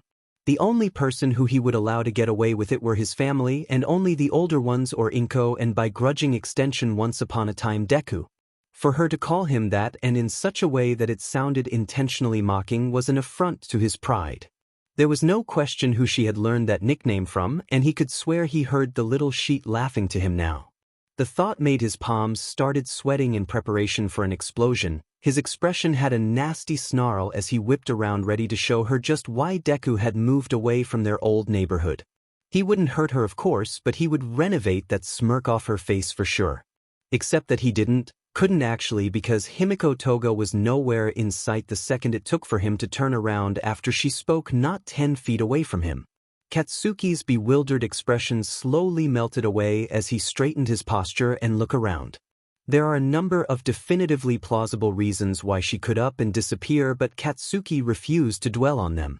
He wasn't about to spend any more of his energy thinking about Deku or his girlfriend. Inko was safe, the criminal was caught, and Deku would live to be defeated by him another day. Everything was as it should be. The next day. The villain serial killer, dubbed Moonfish, responsible for a string of recent murders, was found dead this morning in his containment cell. The inmate who was slated for death row was discovered by the escort security team with his throat and wrists slashed. Sources in the coroner's office confirmed that the cause of death was severe blood loss. One of the officers on duty for the night watch was allegedly found unconscious outside the facility, having apparently been knocked out with his personal effects being stolen. The television clocked off. Well, Himi-chan, it looks like you've been a busy girl. The fallout after the incident with Moonfish made the local news. Of course it did. Moonfish was a serial killer and cannibal, two of the absolute worst things to ever come out of human society. No, it wouldn't be a stretch to say that it was the absolute worst of humanity on a whole. The criminal would have been on death row if he had actually been tried and sentenced. However, Moonfish was killed while in detainment. That had made his name appear in headlines for at least a week, but it was downplayed once it was leaked exactly how he was apprehended. The dangerous criminal Moonfish, whom had managed to evade the combined efforts of the police and the heroes, was beaten by a lone middle school student who came home one night to see his mother being assaulted by him. That brought the entirety of West Japan in an uproar, and the media took every advantage to make their story sell, and sell it did. Everyone wanted to know about the brave young boy who stood up to a villain in order to protect his mother. Full investigations into his background was launched, interviews with anyone who has ever been in contact with him commenced, some more successful than others and ranging from truthful to downright lies. To the media it was the story of the year, to the public it was inspiring, but to the few people who have ever known or at least heard of Izuku Midoriya before then, it was a shock, because until then everyone had assumed he was just a quirkless nobody, a Deku. Throughout all of this, though, no one had seen the boy since the incident. Reporters staked out his home, the hospital, and some of the more dedicated even ran along his alleged jogging route in order to catch the boy during his workout routine. They had no such luck, though. The boy never showed up, and as far as they knew, he was still stuck in the hospital. That was about a month ago, and as the story started to lose steam, everyone was still wondering, where is Izuku Midoriya? Izuku winced as the bamboo struck his skin. Sensei really isn't holding back today either. Silver walked around his student, eyeing him as if he were judging an animal he wanted to buy as a pet, and Izuku couldn't help but whimper like one when he struck his biceps. His arm trembled and he fought not to release the content of the ceramic jug he was currently gripping. It was about 6 a.m. in the morning, and Silver was having Izuku squatting over a burning needle held precariously under his crotch, while in each arm he gripped 2 heavy ceramic jugs of water. The exercise significance is threefold, as not only will it improve Izuku's gripping power, the constant striking of his muscles will cause them to harden, and finally he had to maintain this pose through intense concentration lest he slip up and drop the pot or his legs give up and he fell on the needle. Neither of those held very terrible consequences for the young man. There was also another catch. He also had to regulate the amount of his quirk so his wound would remain. It was something Silver was recently having Izuku improve in. Honestly speaking, Izuku didn't see the merit in restricting his automatic solar regeneration. Silver would have none of it, though, and gave him an entire lecture on the importance of having true mastery of his quirk. Think of it like this: If you can control your most basic passive ability, then you will be able to fine-tune it, absorb as much or as little energy as you want. The appeal of absorbing more than what he currently could did appeal to him. Instead of waiting all day in the sun, he could heal himself faster, and if he applied that same ultra-absorbing technique to minor injuries or even some fatal wounds, then he could be virtually invincible. Now that made Izuku go ahead with his sensei's idea. Unfortunately, in his thoughts of what the future might bring, he momentarily forgot the pothole-filled, razor-wired, dirt road ahead of him to get to that point. But just as he said to himself when he laid sprawled out in various forms of exhaustion not too long ago, it will all be worth it. Izuku's body trembled, then stilled, his energy revitalized by his quirk's passive, yet forcibly restrained by his will to a degree where the angry welts were still visible. It will be worth it, will be worth it, will be worth it. Yet again his mind wandered to ignore the pain and piercing gaze of his sensei. For the rest of his break, Izuku decided to move into Silver's dojo for the time being, both to escape from the reporters, or vultures as Silver would call them, and as a way to keep his mind and body preoccupied from thoughts of his mother and what could have been. Midoriya Inko, while alive, was still hospitalized pending a full recovery, thank the gods. She had gotten medical leave with pay, and her hospital bills were being covered by a mysterious benefactor known simply as Isif. As if he was fooling anyone. Izuku had made sure to visit her every day, mostly out of obligation and partly out of guilt. He was unconscious throughout most of it, but there was a chance that she wouldn't have made it if Himiko didn't know what she was doing. This was the same thing he went through with his first encounter with a villain. He reacted without thinking and ended up mixing his priorities. Obviously, he should have brought his mother to safety rather than trying to fight off the villain, a villain who would have most likely overpowered and killed him, than his mother and Himiko if he had any other quirk. It was stupid, but the moment he saw his mother face down in a pool of her own blood, his mind completely shut down and his dark instincts took over. Even then, when he had some semblance of control, did he ever think of his mother? No, he simply left her in Himiko's care. Now, was that neglect of his only family on his part, or did he simply trust Himiko to know what she was doing? Of course, he leaned to the former more than the latter, since he had no idea Himiko knew basic first aid, and in any other situation it would have been him leaving his mother to die in a stranger's arms. He needed to be better, and it brought him great shame that he had failed his mother in that way.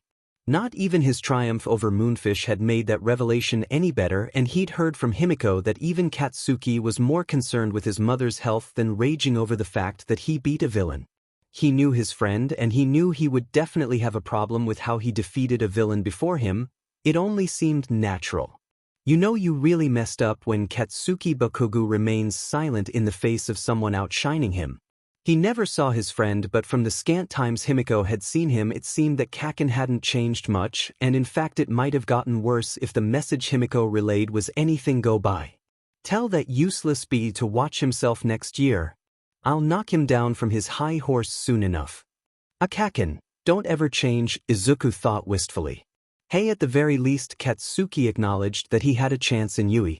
Whether it was nervousness or excitement Izuku didn't know, but he could definitely say without a shadow of a doubt he wasn't afraid of that challenge. His past bullying seemed so far away he could hardly remember them. So much has happened since. One thing is for certain though, if Kaken really was the same and was expecting for them to pick up where they left off with him being the hapless victim, then he was in for a rude awakening. Oh. Speaking of rude awakening, that was not Izuku's voice. Your arms were lowering, Silver's impassive voice sounded from further away. Izuku couldn't help but turn his gaze to the proceedings. And hitting them with that stick is supposed to help? Himiko's irate voice sounded. Oh yes, it hadn't only been Izuku training this morning, Himiko had decided to join him as well. Her reasons were a little vague, but Izuku knew that looking after his mother had struck a chord with her. If I had been stronger, he remembered her saying, and he also remembered that while he froze she was the one to attack first and drove the villain off his mother. Himiko was stronger and more skilled than a girl her age should be. He remembered her saying that her last trainer was a veteran soldier who was also passionate about teaching. He just didn't know how far his teachings went, but now he did. As it stood, Himiko was just as skilled, if not even more so than himself, and she took to Silver's training like a fish out of water. She also had a remarkable pain threshold, which made him and Sensei wonder just what the heck kind of training she did.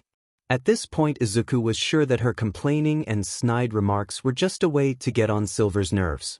Maybe if you spent time concentrating on your stance instead ogling my student, I wouldn't have to enforce such disciplinary actions, Silver said, once again blocking her view of Izuku.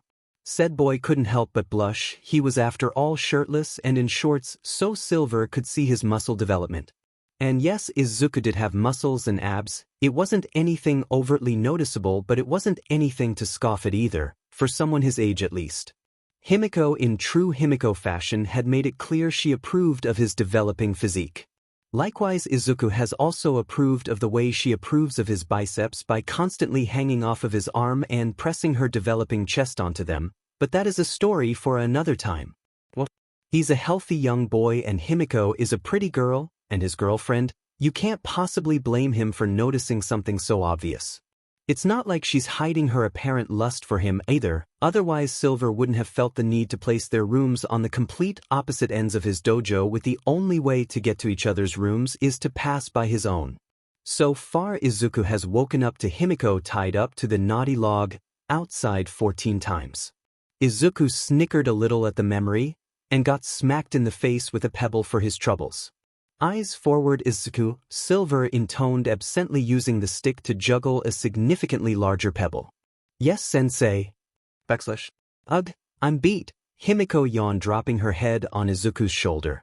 Izuku gave a nervous laugh as some eyes were on him. Luckily the boy had taken to wearing a green and black hoodie ensemble with matching black pants and green shoes. That still didn't detract that PDA attracted some gazes. If they had been older, most would think it was too much, but as it stood, most found it adorable. They were a young couple, and seeing Himiko sleepily resting her head against his while hanging on his arm like a grown-up was cute in its own way. Still, Izuku preferred not to draw much attention, especially on his way to visiting the hospital. It wouldn't be so bad if you didn't antagonize Sensei. She pouted. All I did was tell him the truth. You called him decrepit old man who should be featured in a museum, he deadpanned. So, she pouted, have you seen him? Izuku could only shake his head at her. She straightened up as they walked through a thrum of people while Izuku kept his gaze down. As he thought there were a few more reporters in the general vicinity, Himiko had showed him how to spot them in a crowd. It was easier than he thought. Someone must have tipped them off about his mother being released today. At her behest and Mr. S.F's generous monetary backing, Inko wouldn't be released from the hospital until she had recovered her full mental and physical faculties. Today just so happened to be the day, and while there had not been as much reporters hungry for an interview, news of his mother's discharge had most likely leaked, and a few eager vultures would surely want to grab an exclusive interview with her or maybe even catch him, so Izuku kept his head low as he walked, making sure not to give anyone a glimpse of his curly hair. That should have been the plan when someone bumped into him and suddenly his world got a little brighter. Wait, what? Hey, aren't you that kid who beat that villain Moonfish? As if one of those silent dog whistle was blown, every person affiliated with journalism perked up and soon eyes were on him. Even then, people who kept up with current events started congregating, trying to catch a glimpse of the boy hero who put the dangerous criminal behind bars. Himiko had made herself scarce before that sentence was finished. Her identity would hopefully remain anonymous to them. It was a miracle that her name hadn't gotten out there in the first place. She was instead relegated to a school friend who called the local police. Izuku abruptly had a recorder stuck in his face and a string of questions thrown at him. For a moment Izuku froze and gulped. He had seen All Might do this 100 times on TV. How does he make it look so easy? He was so nervous the only thing that came out of his mouth was sputtering until eventually he gave up on speaking and went to his default plan. Clenching his eyes shut, he formed a light grenade and moved his fist in the air. The light from his fist magnified to the point where it shined through his fingers, and then he opened his palm. Solar sphere. The flash of light outshined the sun itself for a brief moment in that contained cluster of bodies that rendered everyone momentarily blind. Even Izuku saw spots for a moment, but the effect was somewhat stunted on him, giving him a better recovery time and allowing him to slip away and run right into the hospital. As he ran inside, the nurse at the front desk recognized him, and upon seeing the reporters outside, she ordered a few of the orderlies to lock the doors. Izuku breathed a sigh of relief. "Thank you, miss." The woman smiled. "It's no problem, Izuku." Her gaze shifted to the now crowded door and scowled. Izuku himself winced. "Why are there so many of them?" The nurse hummed. "Well, I suppose people are still talking about what you did to Moonfish." Izuku looked at her in disbelief as he walked beside her. But that was weeks ago. Surely something could have happened to make it old news by now." The nurse laughed. "Clearly you don't give yourself enough credit," and her expression turned just a bit serious. "That villain Moonfish, he wasn't just some run-of-the-mill villain either. He's defeated heroes with years of experience before. I'll say it again, Izuku, it would be a miracle if anyone short of veteran heroes survived a confrontation with him, but how you managed to actually defeat him is—" She trailed off and shook her head. "I guess it doesn't matter so long as you survived. You must have one powerful quirk to pull it off." Izuku laughed nervously and gulped. He'd purposely avoided the topic of his quirk for some time now. He didn't know why he did it exactly, because it's not as if he's going to get in trouble because of it. Really, Izuku just didn't want the attention a quirk like his would give him, especially right now. As to the other topic of conversation, Izuku had chills thinking about it, his fight with Moonfish. The nurse was right, his quirk was powerful, enough to bridge the gap between a pro-villain and a semi-trained middle school kid. Add that fact to his state of mind, and anyone could say that Izuku was really, very, undeniably lucky that night. It was literally a bad matchup for the villain, and Izuku had also caught him off guard with a surprise attack that hindered him. If that battle had deviated from how it was even by a little, then Izuku didn't want to think about what-ifs right now. They reached his mother's room. The nurse opened the door to see Inko on the bed, looking as good as healed and talking to the doctor. The moment their eyes met, they proved how they were truly related by shedding tears of relief and giving a simultaneous shout. "Kei-chan!" "Izuku!" While Inko couldn't exactly move from her spot, Izuku practically leapt across the room to hug her. The two hospital staff watched in silence as the mother and son held onto each other and shed tears together. The doctor eventually had to break them up by coughing into his fist. It took about 2 minutes to go over Inko's current health. Basically, she was alright and that her health was relatively fine, though he cautioned for her to take it easy. He also recommended a therapist for both of them to see, which was surprising. At least it was for Izuku. Inko, however, nodded in agreement to the suggestion. Izuku didn't voice his complaint of having some of time taken away from further developing his body and quirk. After the incident and his mother's very real near-death situation, Izuku realized something upon watching her unconscious form one evening. Izuku hasn't done much with his mother in a long time. The thought hit him like a freight train. The potentially last time he would see his mother, and he hadn't any lasting memories of her. She was just always there for him, in the house whenever he needed her, a near constant in his life he figured would always be there, like an NPC in a safe house if one were to be cruel about it. The comparison made him ill, but it wasn't incorrect, and Izuku realized that in his quest to become a great hero he was a lousy son. What was the point of being able to save lives if the most important person in his life ended up being tossed to the wayside? Was he actually ignorant, arrogant to believe that his mother was this immortal, untouchable being that could weather through anything? No, she wasn't. His mother was just as vulnerable as him, even more so, and this incident only serves to highlight this. But there was hope yet. He could salvage his relationship with his mother, and while the thought of going to therapy didn't appeal to him, the thought of spending more time with his mother did. Izuku squeezed her hand and smiled, nodding to the man. As the doctor left, Inko's smile dropped. "Izuku, where is Himiko?"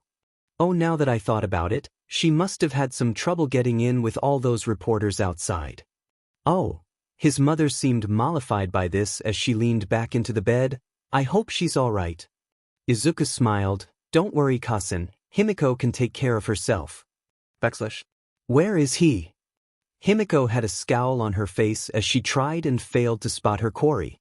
She had been on the hunt for a few minutes now and hadn't so much as caught a glimpse of him. "Right now I should be with my Izukuin and Inko. I swear when I get my hands on him." Her inner monologue cut once, she spotted a suspicious-looking person with a hood over his head. Himiko saw a flash of teeth before the man started walking away. Himiko pursued. Izuku might not have noticed what happened earlier given the crowd and the fact that he had his head down, but Himiko saw everything. Someone had purposefully revealed him to the reporters, which wouldn't have warranted more than Himiko's disdain, but it was when he spoke that she became agitated. Himiko knew this person. And if he's here? She trailed off with a bad feeling developing in the pit of her stomach. Himiko tracked him down to a wide, darkened alley that wasn't a cliched dead end. She was still cautious though, and the caution paid off as she managed to narrowly duck getting grappled from behind and sweep the perpetrator's leg from under him. She spun to her full height and attempted a stomp only for him to tilt his head to the side, then push her using his foot to trip her up. Instead of stumbling, Himiko did an elegant backflip to catch herself while reaching for her thigh holster. The man flipped up and spun into a roundhouse kick that caught her hand, effectively kicking the weapon from her hand. Himiko growled as she had no choice but to engage him in hand-to-hand combat. Immediately put on the defensive by his flurry of well-coordinated attacks, Himiko was helpless when the man finished off with a spinning back kick that launched her into the wall. Coincidentally, it happened to be beside where her errant weapon, a butterfly knife, lay. Himiko grinned maniacally as she held it up like a serial killer and charged after him. The man was silent, but a mirrored grin could be seen under the hood even as he was forced on the defensive by Himiko's wild yet precise strikes. She jumped up and stabbed down towards his head. He used his wrist to block her own, but Himiko simply let go of the scissors and caught it in her left hand before stabbing it. The man reacted with shocking speed, grabbing her left hand and twisting it behind her painfully. Himiko's grin didn't waver as she tossed the weapon mid-twist and forced her body to do a corkscrew flip, untwisting her arm while grabbing the weapon off the ground to stab it into the man's forearm. Surprisingly, the blade didn't penetrate deep before it met resistance. He bled, but not enough for Himiko's taste. She clicked her tongue and leapt back, standing at her full height. Are we done here? The stranger looked to his bleeding arm and liked the blood from it, ignoring the way Himiko's face twitched at the action. Yes, he finally lowered down his hood to reveal a pale-faced man with short shaggy black hair and bags under his yellow squinted eyes. Hello, Heimbin. I missed you. The man ran at her open arms. Himiko stoically sidestepped his advance and folded her arms. Why are you here? The man looked at her hurt. Is that how you greet your brother after meeting again after so long? Shame on you, Haim-chan.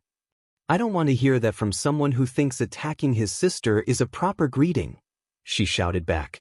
But I had to be sure, he said, his tone becoming darker. I wanted to know if the Haim-chan I saw today with that boy was my Haim-chan. Himiko stilled as her eyes gained an edge. What are you saying? Oh, nothing. It's just that I've never seen you smile like that in a long time. That boy must be really special if he's survived this long with you. He gave her a coy look. Makes me want to meet him. Himiko's arms unfolded and she gave the man a murderous glare. Stay away from Izuku, he's mine. The man took a few steps back and held his hands up in surrender. Scary, but don't worry, little boys aren't my type, he shrugged casually. Why are you here? I wanted to visit my Haim-chan, at her glare he added. And I also have some personal business to take care of. When I'm done we can hang out together, and when you're done. He left the sentence open as he exited the alleyway, leaving Himiko by herself. The girl stood there for a minute before she collapsed, breathing heavily. Her hand trembled and her expression looked stricken. Why him? Why did it have to be him? Unknown to her, the man leaned against the wall and smiled a Cheshire smile that practically split his face.